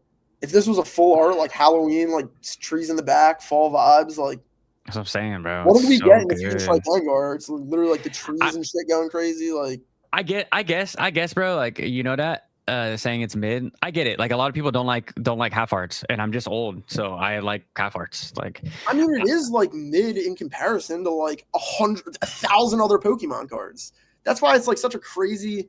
You know, we all give our like 2 cents, but like mid compared to what? Like the new Charizard, or like this card. This is insanity in a card. Look at what shit is going on in this card. Like what is going on in this card? It's like what even is that? It's a Zoid. It's freaking Diancie. Like what the hell, bro? Like what is this? Is cooked. I'm interested to see because I've seen some of them in Japanese. I'm interested to see a lot of them in English. I don't think they'll hold up. Not talking about price. I mean, like how they look compared to Japanese. I feel like I'm noticing that more, and I blame you because I wouldn't even be looking at these Japanese cards like in person if like we weren't talking. But now I like look at I look at the Japanese Megazard, and it's just so much better in Japanese. Not that I'm ever spending multi-$100s on singles. It's just not my cup of tea, but. These Japanese cards look so much better, dude. It's the when people hold them up to the light, it's not even the same bro. card, even the border has like crazy texture in Japanese. It's not even the same. I'm like, if I'm gonna spend $500 on the card, it's gonna be a Japanese version. Also, when's the last time you read a card? Never. I don't even know what my favorite Charizard has. I don't even know what the attack is. What's the attack? I have had. Individual slabs that are worth thousands of dollars. Brandon, what does this attack say? Okay. Well, if you can't read it, that's no. Brandon speaks Japanese. Brandon speaks Japanese. He's in here. Oh, okay, valid. I'm saying, like, I've had cards that are worth like thousands of dollars, and if someone was like, "I'd give you $1 million if you could tell me like one of the attacks on this card," I wouldn't be able to do it. So the thing is, though, it's not about the attacks and the whatever. It is about the name at the top of the card for me. Like, I want to read Charizard, Mega X, whatever. Yeah, see, that's crazy. I don't. I don't. I just. Sure. Yeah, we're all better different. quality cards. Yeah. Oh, Fireblaze. I didn't know how bad we had it in English too until like somewhat recently. Dude, I guess that shows my novice nature. If I was here for a decade, bro, what I'm telling you now that we're homies, like you'll like once you get a vision of Japanese Pokemon cards, it's so hard to drop bread on English. It's just so hard. Like, yes, I'm buying sealed for the collection because Japanese booster boxes are tiny and they're like not that displayable. They're cool, but they're not as displayable as like a English booster box. But bro, when it comes to the singles, it's like, why am I spending 4 times, 10 times the amount on an ultra modern card? How much is the Japanese Zard though? Isn't it more than the English? Right now? Yeah, because what they did to Charmander's face. Because they completely botched that's still big. Like, that's still big that it flipped the English. It's huge, bro. It's huge. That's really huge. Big. It doesn't get talked about enough. My goal is I'm about to drop some bread on some Korean Inferno X, and I want to be the first English channel on Pokemon on YouTube to pull the Korean Charizard. I think if I was buying expensive singles, I'd be even more upset because I'd be like, I'm putting hundreds or thousands of dollars into these cards, and they don't look as good as the Japanese ones. Like, I don't even know. Like, my most expensive single right now is like probably like I don't even know, like $100. Like, I don't spend money on singles like that, but I do appreciate, because I'm not just a dirty investor. Like, I do appreciate the cards, and I like looking at them in my card shop and, talking to the other nerds in my card shop about what we think about this or that, or shooting the shit online. Like, and that it's already annoying, even though I'm not buying the card, that the Japanese cards are way better. I couldn't imagine if I was heavily buying the singles like that. Crazy. I wonder if Pokemon, what is it, PC Pokemon International? I wonder if they're ever going to get onto the same level as Japanese Pokemon cards. Because I mean, we for some reason, Japanese prints the simplified Chinese cards, so they just got grandfathered into the best texture. I wonder if English is ever going to get their crap together. But aren't they printed in like the Midwest? The guys probably make like $15 an hour. Probably work like 10-hour shifts. You know what that just made me think of? You like so chopped. People are gonna hate us, but you were into sneakers for some time, or still are to some degree. Yeah, right? Still am. Yep. Mm-hmm. So, do you remember when Nike for the longest time and Jordan Brand would send you a box with a fat Memphis logo on the box? No, bro. So I was just thinking about this because you were saying. I know you have to get out of here in a minute. So no, you're good. You're good. I got push it. I'm good. I'll let you know. I was just thinking about this because you were saying where they were manufactured. I guess like the Nike like shipment facility, because obviously they're not manufactured there. They're manufactured in like China or Vietnam or whatever. But their shipping facility was there, and there would be these big releases, and they'd ship your pair to you in a box that essentially said like, I just got the last Jordan retro drop, which is, it just had Memphis along it. So I was just thinking that, like, I couldn't imagine if Pokemon shipped boxes like from the Pokemon Center with some like Pokemon insignia on the box or some shit. Oh my god, those would get grip flipped. Because that's what was happening with like Jordans and shit. They would see a Memphis box and they'd be like, oh, at worst I get some like SBs, but at best I get like the new breads. Crazy. I could totally see Pokemon doing some stupid shit like that, though, bro. Like with some tape, just a Pokemon tape. You're like, what are we doing? Look how they ship the shit already. Like, it's all like janked up in there. Like, it's actually ridiculous the way they send their products. Absolutely diabolical, bro. I told everyone, like, if I'm buying a booster box and I want the booster box to be crispy, you just have to order a booster box from the drop. You just have a booster box. It needs to be hyper mint. That's the new. It needs to be hyper mint. If Bro. I'm keeping a box sealed in my collection, like Bro. I showed you that. Everyone got cooked in my town. Everyone got cooked on Phantasmal. This is like the mintiest box. Just like the shipping was like it was bro, probably one dude. I mean, because I bought one. Shout out to everybody that works in the shipping industry, as Henry and I do. But like, it was literally probably one guy or like two guys that just like dropped a box or like had a flat tire or like somewhere in the like, if it's all one area that have like janked up boxes, like that could be it. I don't know. Well, it's like my boys when we all got our Pokemon Center packages like just at the same day, and they all got ETBs with their booster box, and it's just like the ETBs come, all floating around. It's really not that you can ship a ETB pretty loose, but a booster box, it just destroys that wrap. So my friends were just like holding on the booster box with just like tons of wrap. I've said for the longest time that like I think like buying a booster box on TCG Player is so crazy, and it just happens every day. Like we were talking about like that $40,000 Zard, but like there are people that drop like like the liquidity isn't there, but there's people that drop like 10 grand on a team up booster box from a guy on TCG Player. Like that, I know some people have TCG Player shops, like, reputable people have a following, sure, but I'm sure there's also people out there. And then you get, I've said it in all my videos, like you don't want the granny stretch marks in the booster box. And you're right, the ETBs, even though it's like the same or very similar, like cellophane or whatever, just because it doesn't have the Pokeballs on it, it shows so much less wear. Like it just, I don't know. Maybe they're also a little bit tighter, I think, like around the ETB. I don't know, but I think you're totally right. I think you're totally right. The ETBs, like you can ship. I mean, look, at the end of the day, if there's a hole, there's a hole. Like you can't really hide that. And like if you ship it badly, like if there's a dent in it, like that can happen. But the wraps have been a lot better for ETBs than booster boxes shipping wise. I've seen.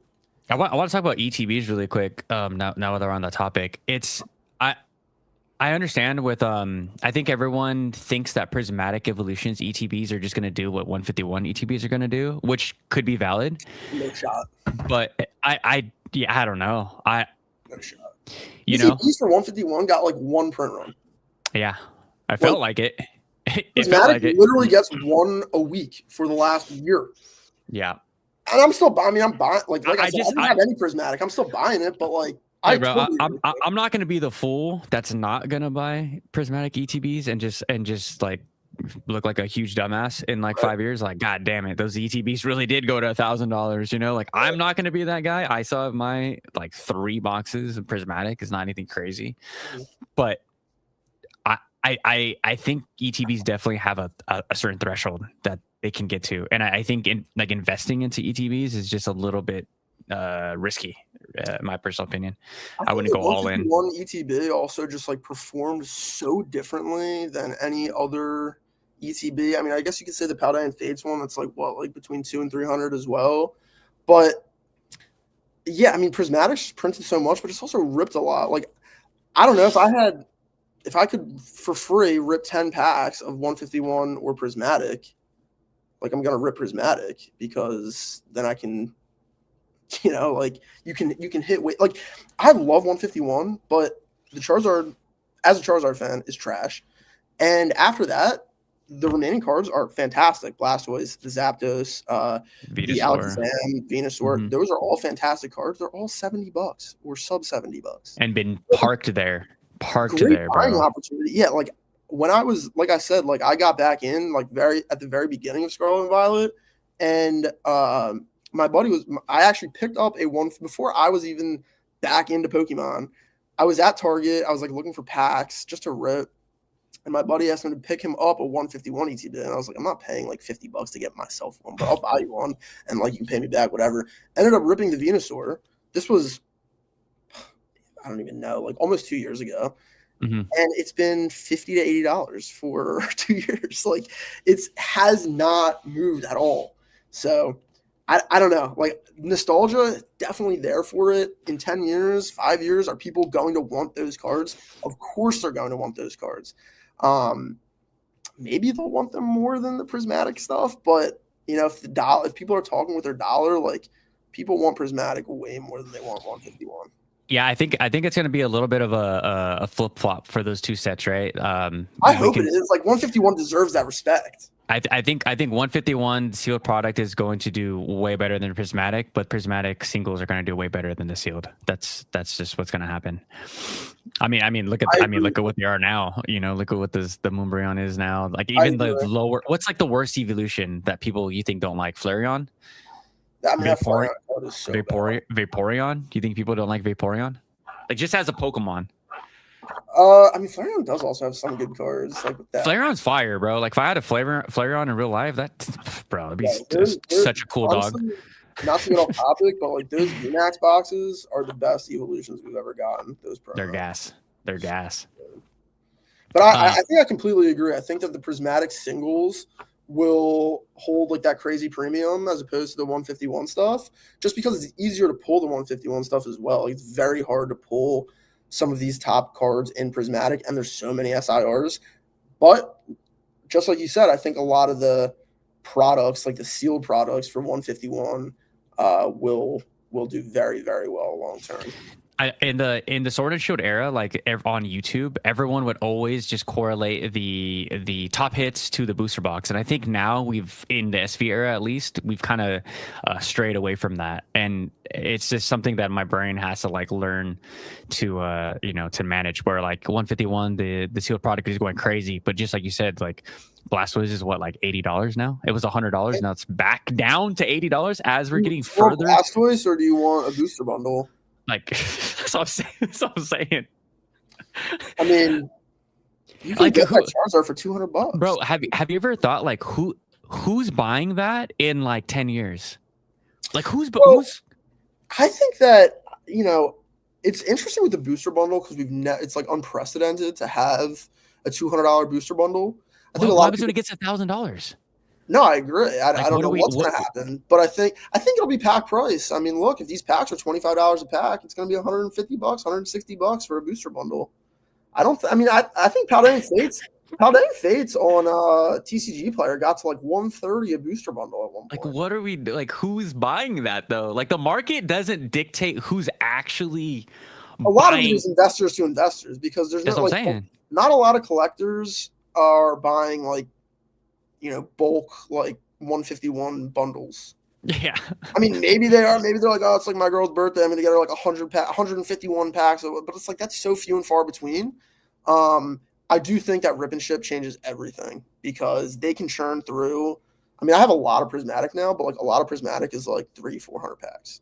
But what do you like? I mean, but I'm trying to see in the eyes of a Rip and Shipper, like I'm gonna sell people these. What does the Charizard go to if a 151 pack is, let's say, $50 when the top card is $200? I think that the problem, if we're talking 151 versus prismatic, I think nostalgia is like an incredible drug, but there's one thing that humans like more than nostalgia, and it's called gambling. When you're in the gambler's mindset, you couldn't give a shit about nostalgia. You start thinking about your childhood, you're gonna have some sad thoughts while you're gambling type shit. But I do think that people are also just like dumb. Like, they'll rip a $50 pack. And people rip vintage packs for $400 when the top chase is like $100, like raw. They're like, oh yeah, I could grade it, I could do this, I could do that. But people like rip open like these, like I can't imagine you get like that good of a return, especially if you're not grading, if you're opening up like mid-era stuff. Like if I saw Joey got I think it was it Flashfire, or no, he got XY Evolutions, I believe, the booster box. Like, imagine opening that box. Like, that box is what? I honestly don't know, like between like $1,000 and $2,000. I think it was like. I think it's $2K. More. Yeah, it was like 1,400. I remember, like a couple months ago.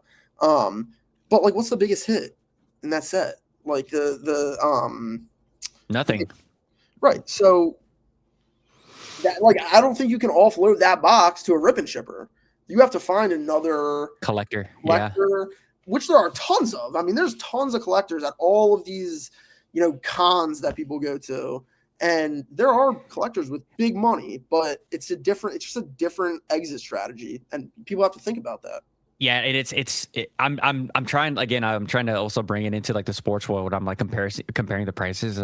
They're not even in the same ballpark. No pun intended. Yeah, we're a children's card game. We have child's money. Child's money. There we go. We play with our little shekels. While the big sports guys, they. I watched this video right before we got on. It was he did a Steph Curry Prism. It was a 9 and he wanted $23K for it. I was like, he was trading for Brady, right? He's trading for Brady. There we go. Yep, watch that. Yep. Yeah, I was that's like, crazy. I just saw that too. 23K for the Steph. I mean, what is I guess we can talk about it. Like, the most expensive Pokemon card is the Logan Paul illustrator, whatever. I don't get it. Like, I don't get it at all. Like, hey, let me argue for Jake Paul, even though I'm not a Jake Paul fan whatsoever. I think Homeboy is a tool. But you can pump my bags though. It's all good. For sure. I watched the Car Lounge podcast, their last one, and RoboSkills made a really good point. It's like the full display of the card of like the madness. Like, Logan Paul is such a good storyteller, or not him, but his team is such a good storyteller. They're so good at storytelling. So I think with the whole, like, him bringing it to like WrestleMania and like him, all the documentaries and all that stuff, like it's gonna bring out some collector that's gonna, bid into eternity with that. And they're pushing the marketing on that card so much. I saw the same clip. I thought he said something like it's gonna like bring the price down because he's like Jake argued that it's gonna bring the price down, and Robo was like, no, bro, you're missing like the story element. And that card could be cooked. He was like, it's going to be shaking around. That card can be washed up and spit out. And because of the lore that it has, it'll always be like one of the most desired cards. I mean, the card is a 9. Kind of. So that's not even a 10, bro. All you need is a couple dudes from Dubai and like you're cooling. Really, you only need 2. Back and forth. I mean, seriously, like, let's get the shills. To get the shill bin. The shills going back and forth, bro. Elon Musk is like the richest man in the world. They've never been to the Middle East. So, kind of. Never mind. But like, yeah, like these. I mean, some of these dudes, like, I mean, think about the sports, right? Like a $5 million sports card. Like, there's hundreds of them. There's hundreds. Maybe not 5 million, but hundreds of multi-million-dollar cards. Yep. And there's individual cards like I don't know what the Mantle or like. Some of these big cards they're going to be $100 million cards soon. And who's buying that? Like, it's literally only these. Pat Bet David is buying them up. No, Patrick Bet David is like, bro, yeah, he ain't got enough yet because he put that offer out. Decline, brother. No deal. He's been going crazy with the vintage sports baseball cards, bro. Tens of millions of dollars. I mean, I'd do that too. Like, if I had. I don't want to get sued. Never mind. Yeah. I'm just going to talk about his earlier businesses, but whatever. Yeah, for sure. I actually I listened to him because I think he has one of the biggest podcasts, and I think it's really good to get. We're not going to go politics, obviously, but to get perspectives from both sides. So I definitely tapped in. And yeah, I mean, like, he definitely is a dude that makes money. So the Sauron eye as Pokemon. And the reason why I brought him up, obviously, because the sports card stuff, but he also said is like what's most important in a collectible is the story, is the nostalgia and the stories that that come to your head, you as a kid.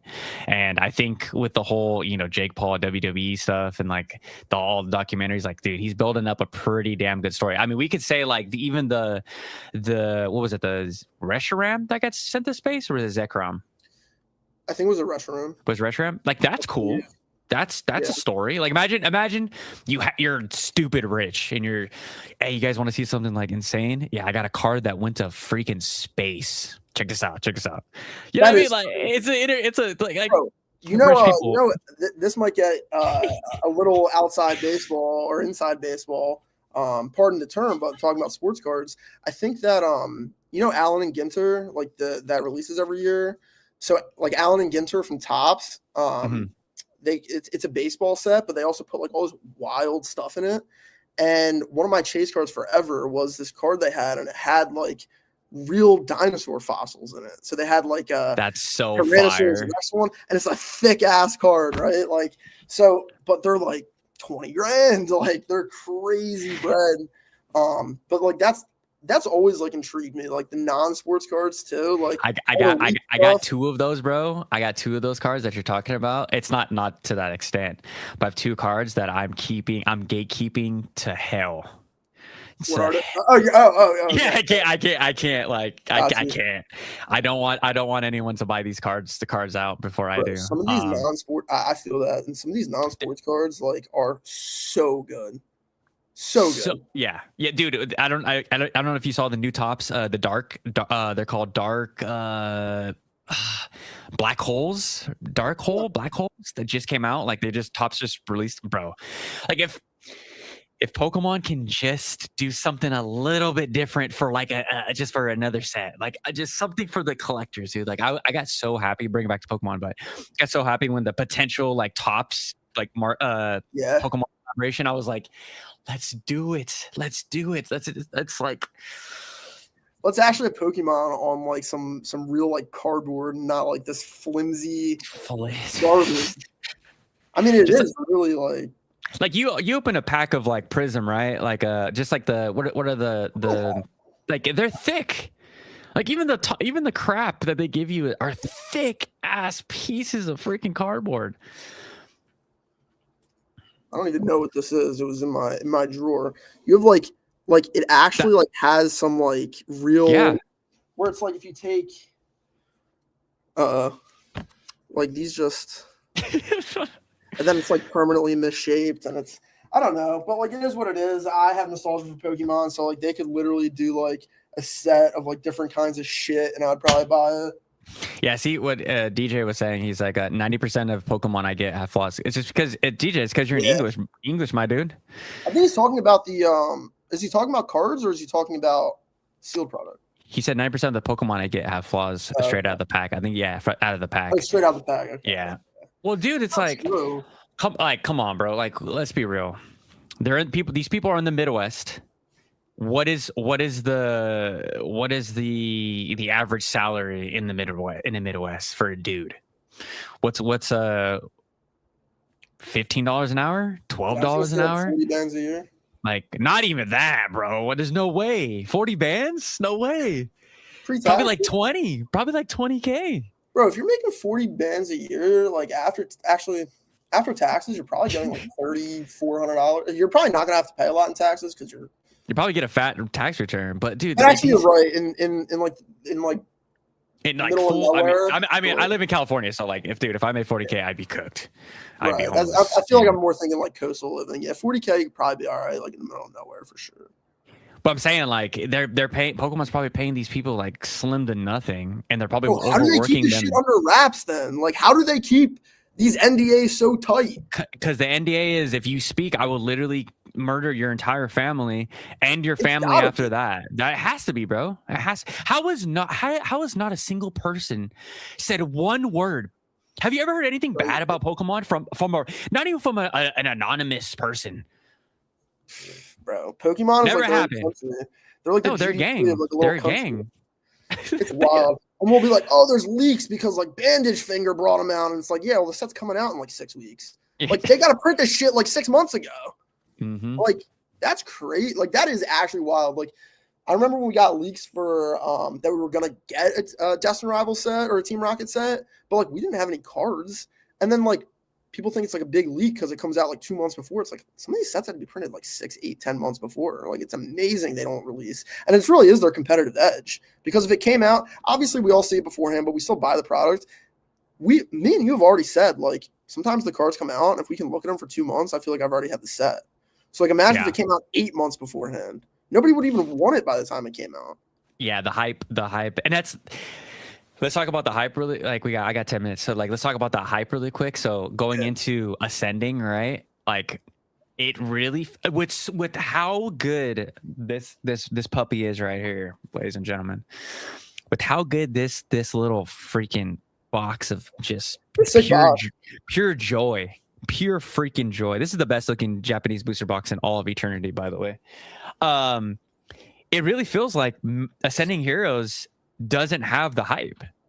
Like, yeah, I get like short little rushes of like, oh, it's gonna have the gold Charizard Y, it's gonna have all the starter deck 100, and It then doesn't have any of the, in my opinion, any of the chase cards that it has are, none of them are the best of that Pokemon, like, ever. It's not the best Gengar. In my opinion, it's not the best Dragonite. It's not the best Pikachu. Like, it's not the best Mewtwo. Maybe I mean, you wouldn't think, but maybe the Charizard is kind of a little spoiling because for a lot of people, at least, it's their number one or top three ever. So maybe like I'm just feeding for that.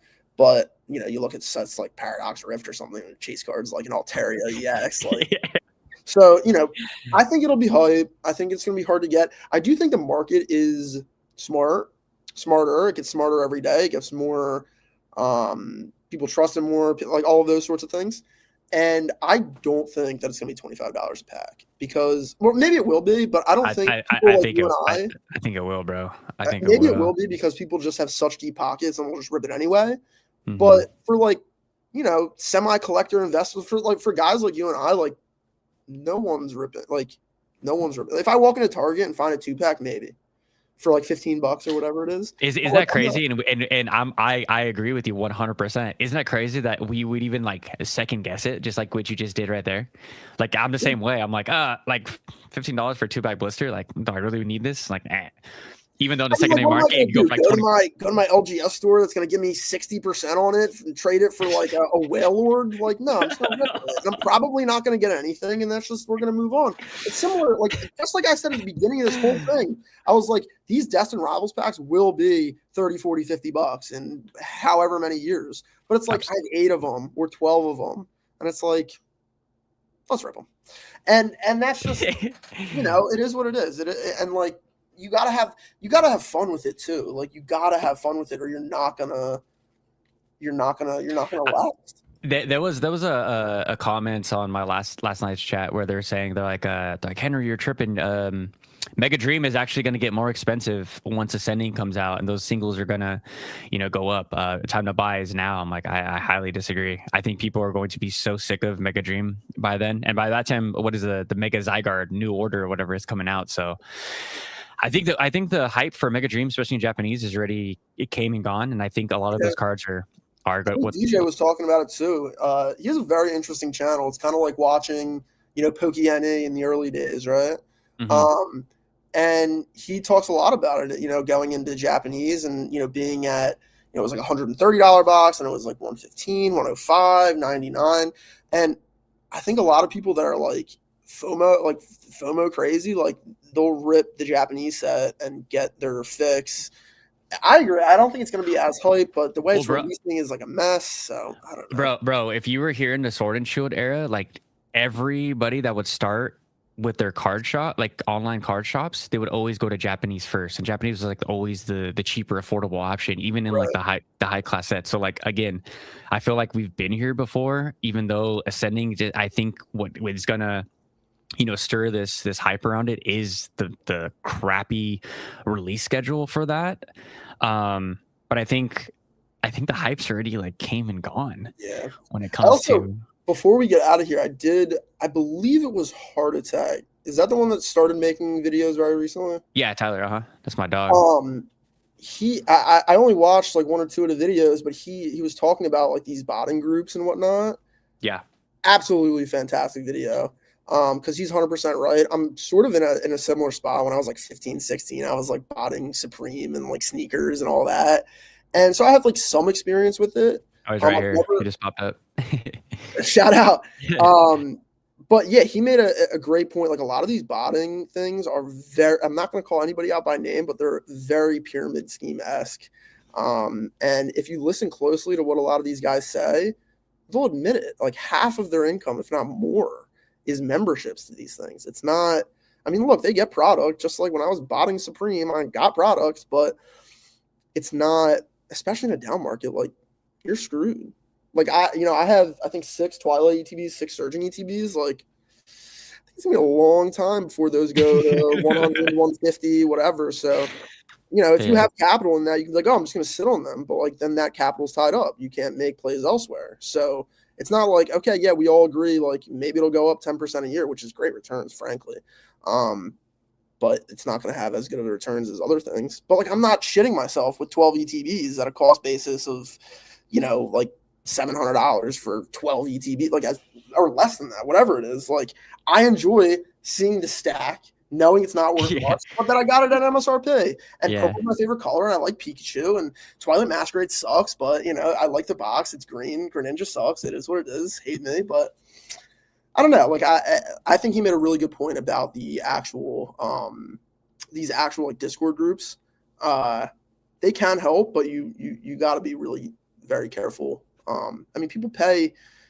I mean, I was like running in circles. Like kids were like building bots. Like they were like building them and coding them, and not kids, but like, I mean, we were kids. We were 15, 16, so maybe someone a little older than us, but like making bots and stuff. It's a crazy world, and I think I told you, it's like, you can kind of see, it's not that I like hate a scalper. It's just like I don't like some of their personalities. Like they're just like shitty to people. Yeah.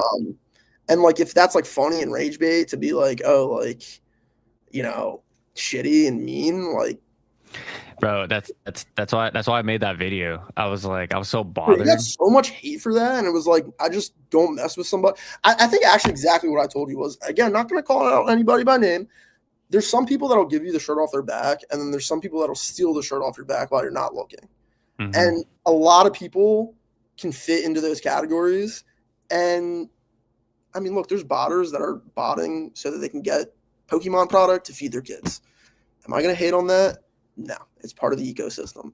But then there's other people that bot and like they think it's funny when they're like, being an asshole. I don't get it. Like, I don't get it. And it is different. Like, it's not like rage bait. Like, I think like Joey rage baits, but he's not like really like an asshole. Like, some people are just like, honestly, I don't even think they're assholes. I think they think it's cool to be an asshole. Like a toddler. Like, it's cool to like be a shitty person with like a lot of money and like, because that gets views. And like, that's like what I thought at 15 when I was botting Supreme. So like, cool. You're a grown man botting Supreme. 40-year-old man, bro. Like 40-year-old man. This is like high school stuff, like botting to make an arbitrage. Like, and then people are like, oh, like get a job, do this, do that. The amount of time some of these dudes put into botting, if you put that amount of time in at a corporate job, guess what? You can make that money and buy Pokemon. It's crazy. You're making $1 million. And sleep at night. $2 million. You're making $2 million. You make $4 million. And it's like, I don't know. At the same time, too, some of these dudes just got to get it while it's hot, because it's just not going to be hot in a couple of years. But like many of these people do, they will go to the next thing, because there's always something to arbitrage. It's part of capitalism. It's part of the U.S. market. There's always shit to arbitrage. I did like, again, not going to call anybody by name, I did like that one of these people did come out and claim that they weren't trying to arbitrage like COVID stuff, COVID masks, things like that. I think that that's great. Like, that's good.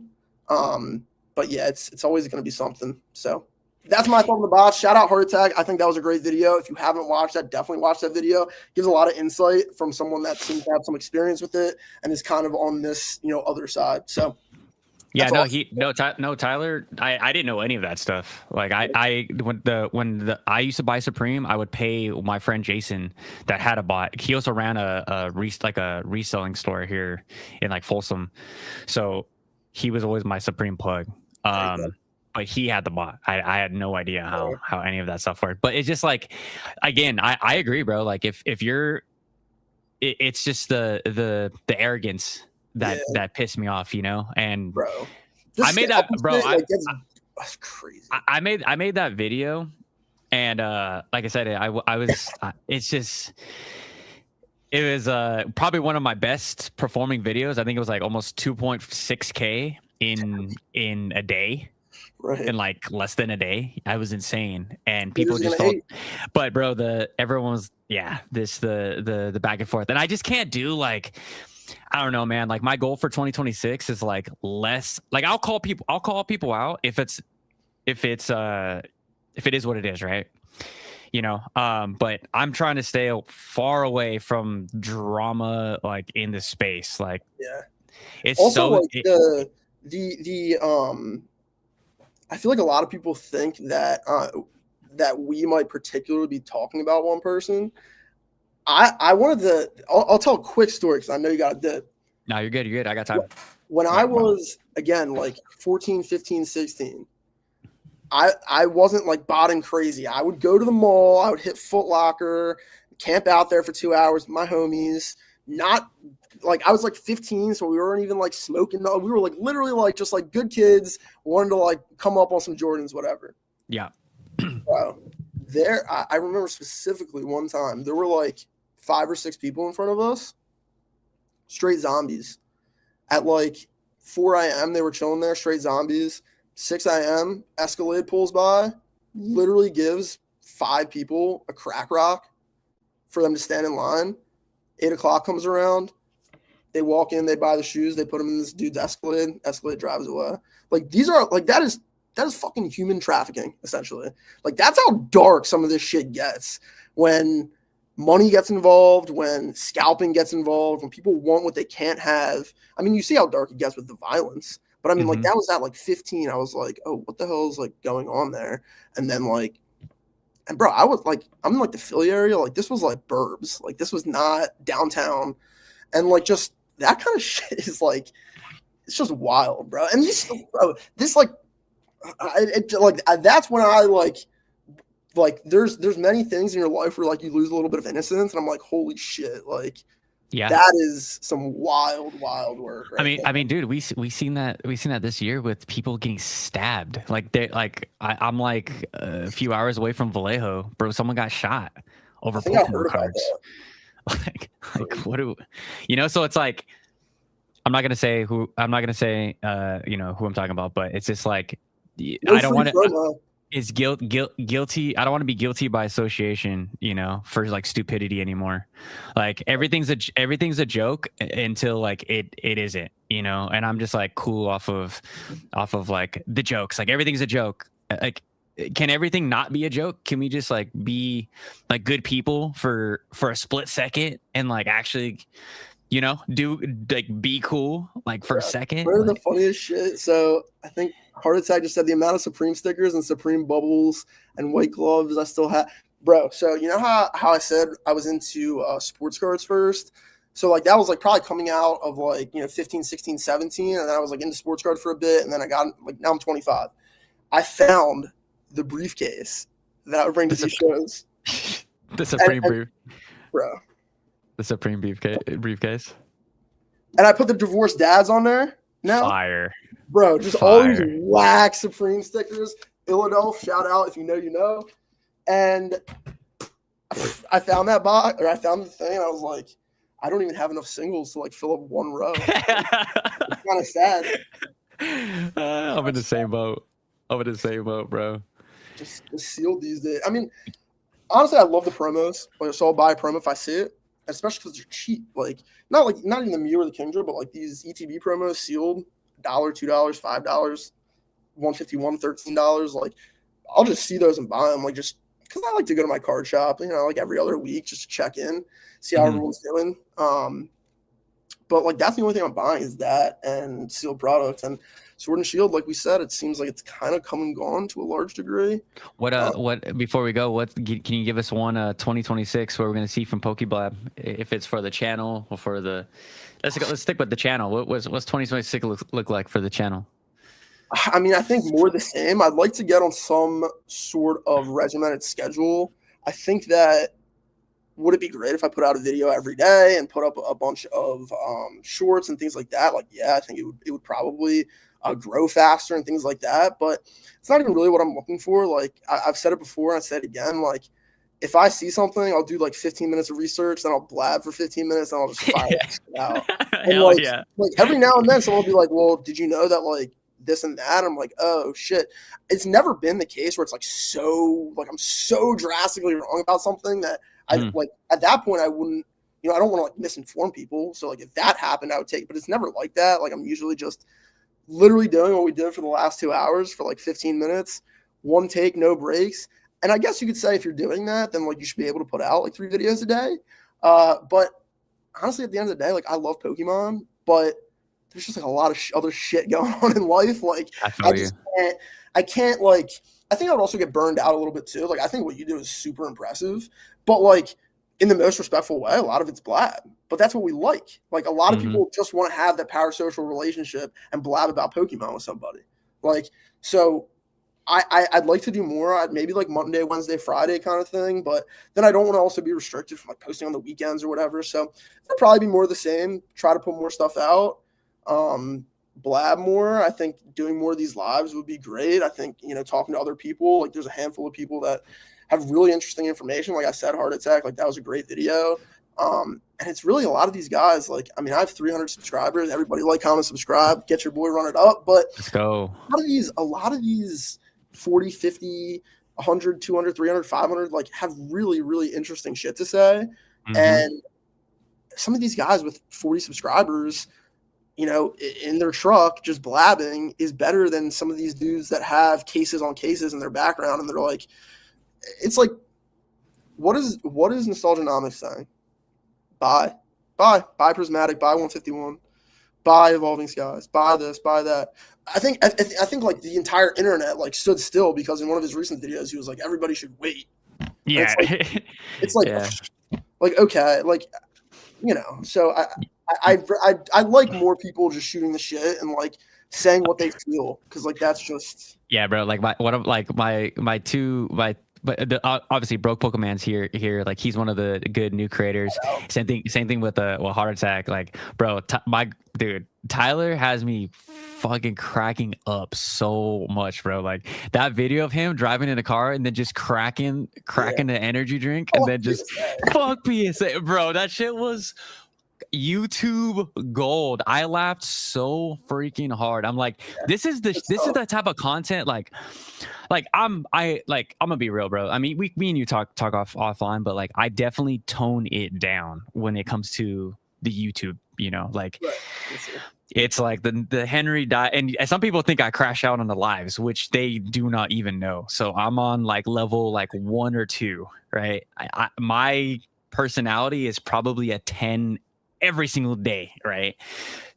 So when I see someone like Heart Attack, like just go in, take the sip of the energy drink and just say fuck PSA, fine. I was, dude, just gold. Like that's what I'm talking. Like exactly what you're saying. Like there's all these creators with like 200-300 subscribers that are just so fire. So good. They're so good, bro. Like, and it's also like whether they like it or not, like someone liking Nostalgianomics, I honestly don't even mean to like go at him individually.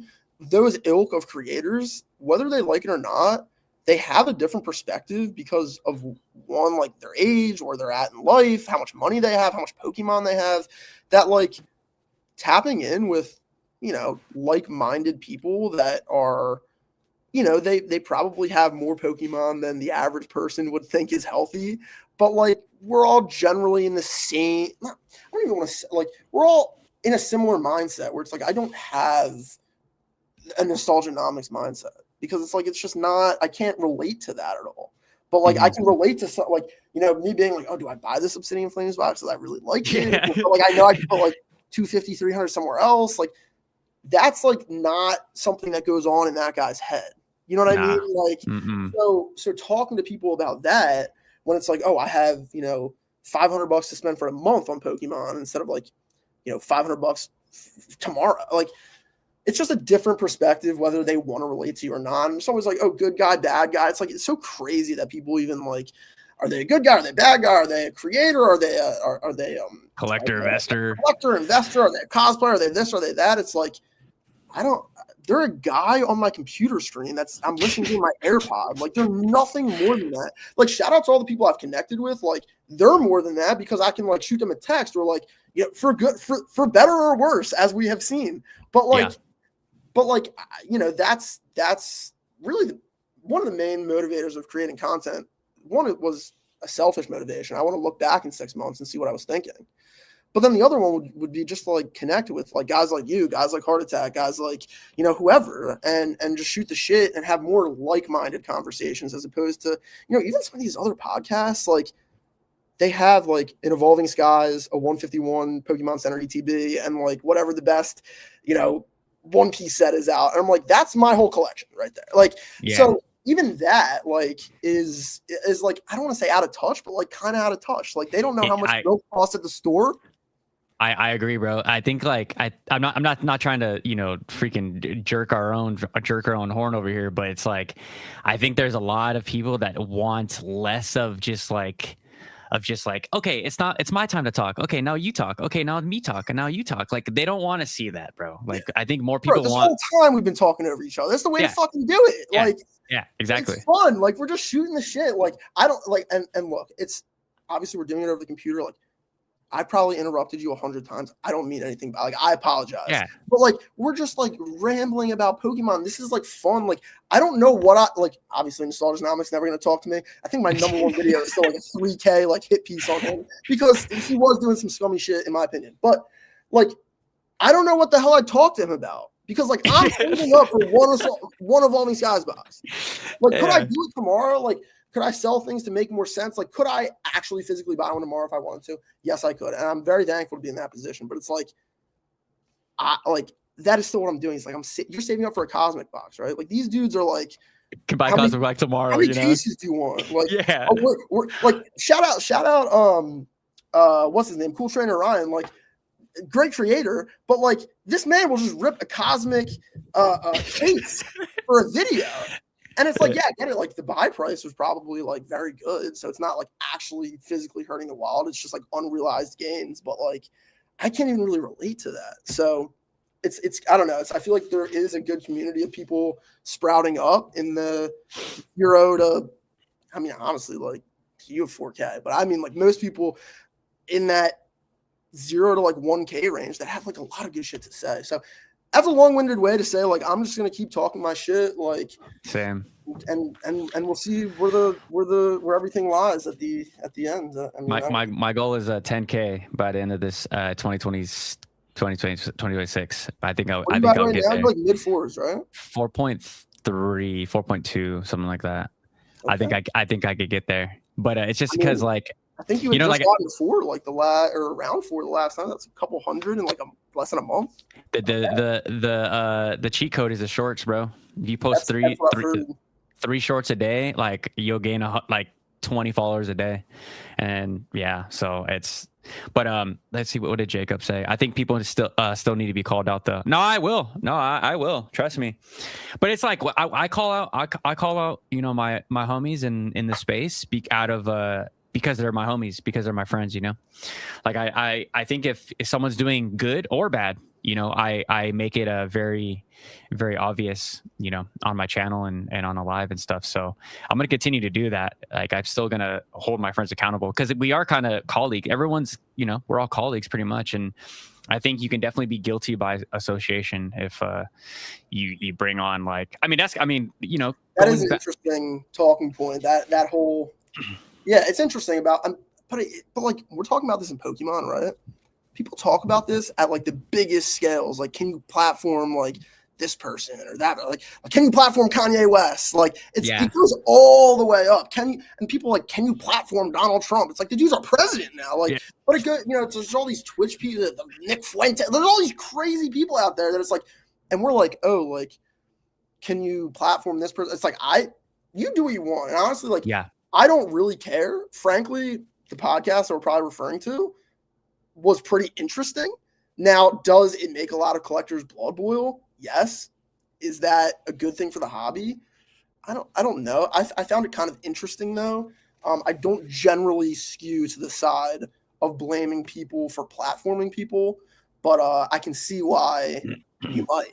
So, yeah, I agree. Let me rephrase that really quick. It's not, you know, I'm not afraid of like who I'm platforming and stuff. I just want, you know, we're such a niche hobby and we're so like passionate. Like I think as fast as this can go up, it can come back down like twice as fast. I think, you know, you platform the wrong person, your 5K could turn into 2K tomorrow, you know, because we're so passionate about, you know, and it all comes back to nostalgia, right? And that's why I made those reaction videos.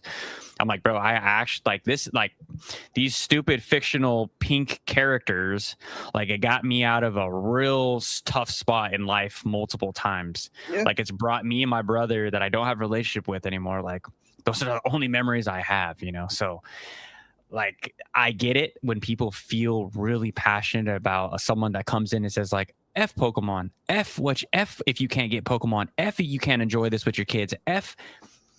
Then we have people flipping tables over. So I get it. I get it.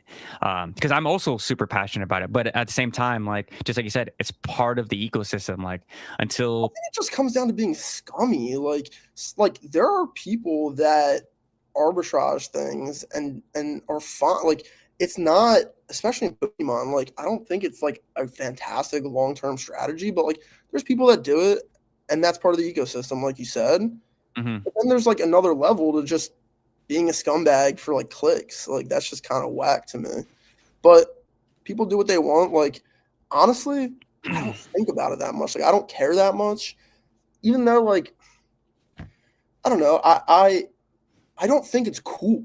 Like it's not that I'm like, oh, this like it's just it's not cool to be like, oh, I rigged the system, I have the money, you're just like a low you're collector, poor. you're You're poor. Like poor. that's just like Yeah, whack to me. So it's not even so much the scalping. Like I don't like I agree. I don't know. I've 100%. gotten cards at MSRP. Like I've stood outside of Best Buy for 20 minutes before they open. But like generally, it's either one, I'm ripping the packs because I'm just a moron, or like we're not even siphoning money out of the hobby. Like we're trading it to a card shop that's probably going to screw me over. I'm literally probably buying it at market value, or I'm buying it at retail, going to my card store, probably selling it to them at retail value to pick up something that I want. Like it's goofy, but like I don't know. Yeah, Jacob was just saying like it's just more about amplifying it and just like to not press them on that. But I mean, I agree there. the you know people like people reached out to me over that live and were like you know I thought those your boys, you know. But it's like it's the internet, you know. Bro, I'll say it. Like I found it interesting. I don't even know if I'm going to go there. I won't go there. No need to cause a ruckus. But there's people doing things that if you go back in their catalog, they said they would never be doing. And I find it very interesting that once a little bit of quid enters the situation, there's a lot of switching up. But Yeah. that's life. We live and we learn. We try to do the best we can. You know, it is what it is. Yeah, like I didn't have any feelings like towards. I mean, I said what I said towards DJ in the video. I mean, the video is still there. I was like, it's up to you, bro. Like we all make our decisions, and then we make the bed that we lay in. I told Joey the same thing. Yeah, I was like, you gotta, you know. I do think that. No, go ahead. Sorry. Oh no, that was pretty much it. I was like, we have to, you know, like let's, you know, multiple people have said, you know, I'm the collector, good guy, whatever. Like if that's the bed I made, then that's the bed I have to live in. You know what I mean? Like that's just, it is what it is.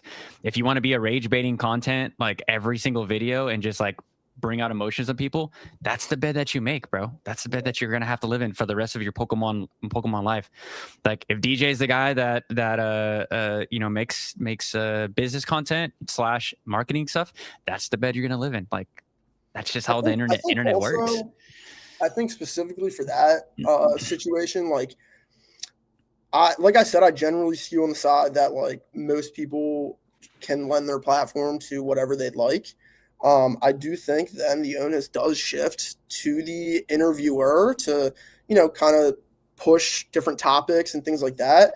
But I also think, you know, specifically for DJ, like he's new to creating videos. Like I'm sure there's a million things that, you know, myself, yourself, him, like we put out a video. If you looked at a video from a month ago, there's 100 things you'd like to change. For So like sure. when you're interviewing 100%. someone or going rapid fire or even doing like a 2-hour live like this, like I probably said at the beginning that I love the Umbreon, and now at the end it's like, everyone's trying to do their best. So I don't really like I look at DJ as a guy that's like trying to do his best for sure. Yeah. New to content creating, just like me. Doing interesting stuff and just doing his best. And I don't think I can really ask for more than that. Yeah, no, I agree 100%. Choo Choo Flame says, just TRJ platforming him is goofy. He has no moral high ground to call it Poke Notify. Man, that's what I didn't want to get into. I mean, for me, the most offensive thing was him making fun of people that put stuff in their acrylic like a year ago, and now he's the acrylic man. I know that's just kind of a funny one, but people want to get like butthurt about the other stuff. I think that's legitimate. I think the funny one is the acrylic. And it's like, bro, I think, and I like I said, I talked to my boy, but I was like, and out of love, I was like, you do one thing, people are going to think that you're doing one thing, right? If you're going one direction for your entire time, right? And then you want to go, oh, never mind, I'm going to go back. It's like, no. You're the one direction guy. Is Joey going to be scalping cards via bots in the Discord that he was, I guess you could call it shilling? I think that's Is that the plan? I don't know. Yeah. I don't know if that's the plan. I mean, if that's a switch up, like again, and it all like, and what people hear, we got 67 live viewers, probably people are going to watch this back. Right. But what it is you guys have to remember he's Team Rocket. He's going to do the worst things possible to continue to keep this act alive. And if that means he really does have like the best he has, because he's like, oh, anything I do wrong, like I'm Team Rocket. Bro, dude, he has the infinite money glitch. Like, I mean, that is level 1,000. That is level 1,000 IQ when it comes to how to continue to make really profitable content is like what he's doing. Like put on Redbeard and then let's just maybe scalp some Pokemon cards. That's Team Rocket. Why are you mad? Why are you mad? Are you mad? I don't watch all of Joey's videos, but like every now and then I'll watch like 2 or 3. And I think in like maybe the most recent one, or maybe a couple days ago, he said there's a play in Prismatic similar to Blooming Waters, and it's $7.14 a pack. And I was thinking, I was like, well, I just got all these Tyranitar boxes. What's 100 divided by 14? Oh, it's $7.14 a pack. And he was like, you gotta be a Team Rocket member to get this insight. And I'm thinking in my head too, it's like, yeah, it's $7.14 a pack if you get the box at $100. Now the TCG player is like $130. So yeah, if you get any product at like 75% market, your pack price better be below $7 for some ultra modern stuff. Like, and that's not to say it's not a bad play. I mean, I bought all of those boxes too between 100 and 110, but like, I don't know if you can say like there's a play out there to get packs at this price when like that price play is buying the product at like 75% of its market value. Like that's not a play. Like buying anything in Pokemon at 75% of its market value is a play. Play is to buy it under MSRP. I think I saw let me tackle him really quick. He said, yo, did you say TRJ gives bad advice to make people lose money on purpose? No. That's totally not what I said. I'm saying, and I'm not going to speak for him. That's what the spiel is for that. That's what I'm saying. It's saying really that. Just anything that, and it's fun. Like I'm not pressed by it at all. It's just anything that people get mad at him for, which I think people get mad at him for dumb things. Some interesting things, some valid things, but also some dumb things. Anything that he gets criticized for, he's Team Rocket, which is just like, okay, like, all right, like that's the excuse. It's excuse. That's the excuse, and it's like it's the people that get emotional. They're the ones that are at fault, like you guys chime in, you guys watch the channel all the time. Like you can just hit unsubscribe and just not watch that content. You know what I mean? Like we're always one click away to like not subscribing to whatever content creator. But Brandon says, we want people that can change their minds. People get smarter, wiser, and they need to be able to change their stance. People judge YouTubers or whatever for flip-flopping, and life doesn't care. That is 110%. And that's why, like, that's why I try to structure my channel the way that I structure my channel. You know, like I do a little bit of the call outs or whatever, but I try to come right back into my lane, you know, because it's what's the long-term goal, right? Like, I want to be here for 10 years. I don't want people to be like, oh, this guy's just lying and just trying to make me just be pissed off every single video. This guy's just, he's rage baiting me every single video, just wants max emotion. Like, what about a little bit of knowledge, sprinkled here and there? So I get it, Brandon, and I think a lot of YouTubers in general, like, they've lost that. 100% have lost that just because of the clicks and the views. It's also just impressive that I believe he uploads almost every single day, if not every single day. You got to give him props for that. That's impressive, especially if you're making like rage bait content like that. Yeah. It's not easy to do that every day, and he talks about that. He says how, like, people are waiting to watch him in the morning. As many haters as he has, and I wouldn't call myself a lover or a hater, but as many haters as he has, there's a bunch of people, and the haters probably come back even more to watch him when he drops in the morning or afternoon every day. Same thing with Nostalgianomics, dude. Like, yeah. So, like, people are tapped in, so good for them. I agree. Like, good for him. That's impressive. But there's just, like, things that are not. I mean, we also got to think about this. It's like they're not, like, committing crimes. They're not doing nut shit. Like, they're not, like, they're acquiring Pokemon cards or talking shit into a camera. Do we agree with everything? No, but it is what it is. Yeah, the duality of being goofy. Yeah, I love that. Yeah, it's like it's like one of those things. It's like, how can something be racist if everything is racist, right? How can something be goofy if everything is goofy?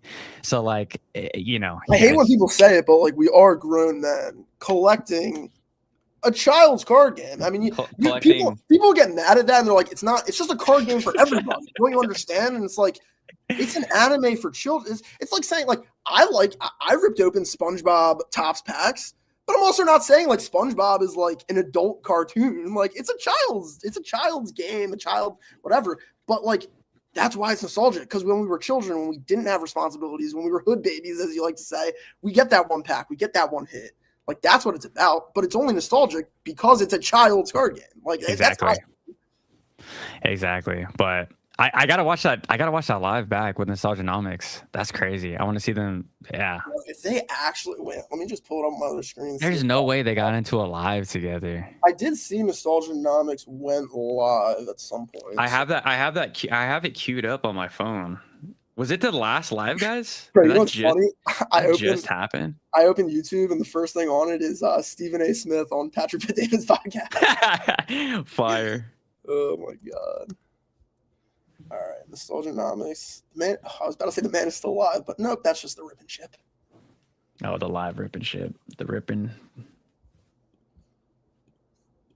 They have another individual on here named Team Rossett Joseph.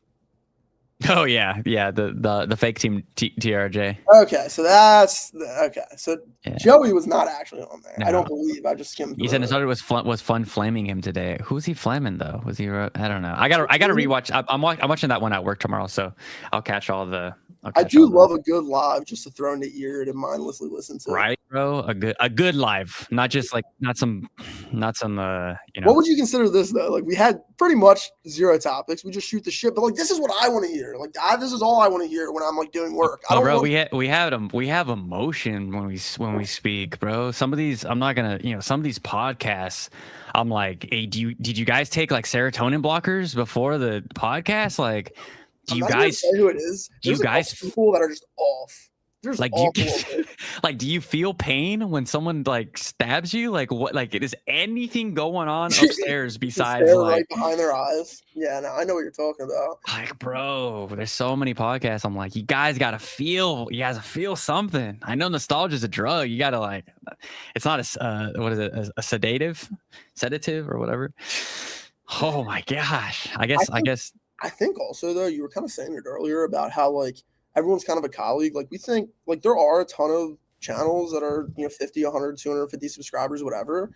but like sometimes like there's more than you think, but also there's like less than you really think. Like Facts. people that watch Pokemon daily on YouTube, like there's 5 people that every one of those people know, right? Like not every one of those people know like me for sure.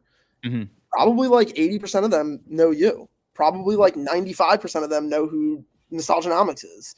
Like, you know, so most people on YouTube watching Pokemon being in this kind of content, like there kind of is like sort of a circle of like colleague. Like it's such a weird thing to like kind of put into words, but yeah, I think that it's interesting like building these different relationships and then also seeing how things go like throughout them, because like I mean like obviously our whole last podcast was about that with one content creator, and then obviously we had we talked about some other content creators, and it's like it's never in like malice. I just find it really interesting because it's like social relationships, so it's like like you're doing this crazy shit that like I never thought you would do, but also I've never met you in my life, like so it's like why do I care anyway?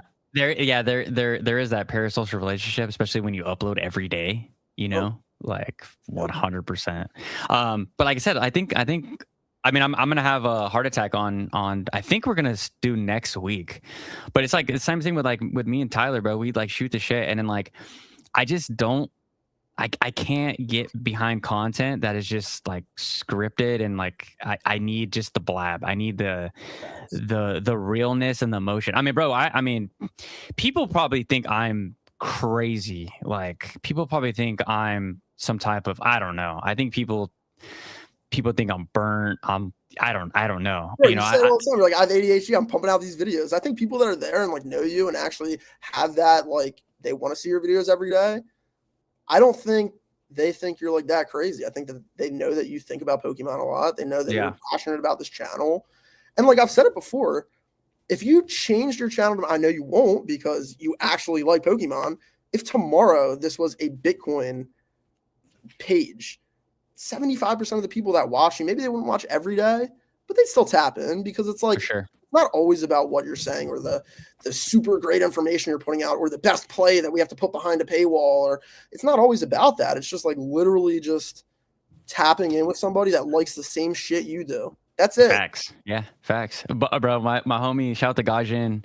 I talk to him like every day in the Discord. Like again, never met homie. We're just friends from the Discord. That fool literally checked up on me because I didn't post a video in 48 hours. I mean, that was right. Like he was like, he's like, bro, are you good? Are you like, did something happen? I'm like, why? He's like, bro, I was like, no, I did post. It just I missed a day, and a whole day. He's like, you're doing 2 videos, bro. What do you mean? He's like, I'm just so 3 videos out. So like, if you're out for 2 days, like if I noticed, I mean, like not to be, I mean, that kind of sounded disrespectful, but like if I noticed you didn't post for like 3 days, I'd probably be like, yo, like you go.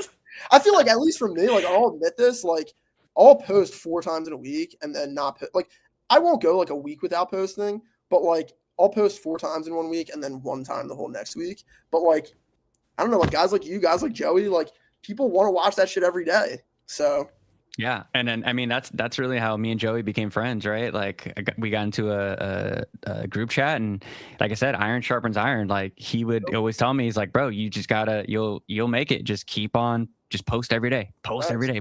That's so like cool. You meet people that are like into Pokemon, and then it's like I know myself, you, Joe, like a lot of people are also into crypto. A lot of people are also into sports cards. A lot of people are. Like there's a big like California like base connection of like Pokemon collectors. And like honestly, I know, like I probably know people like in the Northeast that like you have no idea who they are. I might know some people from California because they make like videos or whatever. But that's like you go to work all day and then you go to the card shop for 20 minutes. Like those are the best 20 minutes of the day. Like you get, like so to be able to like talk to other people, like on the East Coast, what time is it here? It's 10:30. Just like talking shit about Pokemon. Like I wouldn't want to be anywhere else. Yeah, I mean, bro, every time me and you hop on a live, like 10 minutes goes by, and it turns into 4 hours. But you said you had to dip over an hour ago. Yeah, my girl's holding it down. So yeah. But all right, guys, we're gonna get the hell out of here. Shout out to everyone. Make sure to like the damn stream. Give Pokeblab a follow, of course. So we got the watch out. The watch hours are crazy because I feel like I get some hate watch sometimes, especially during the ice era.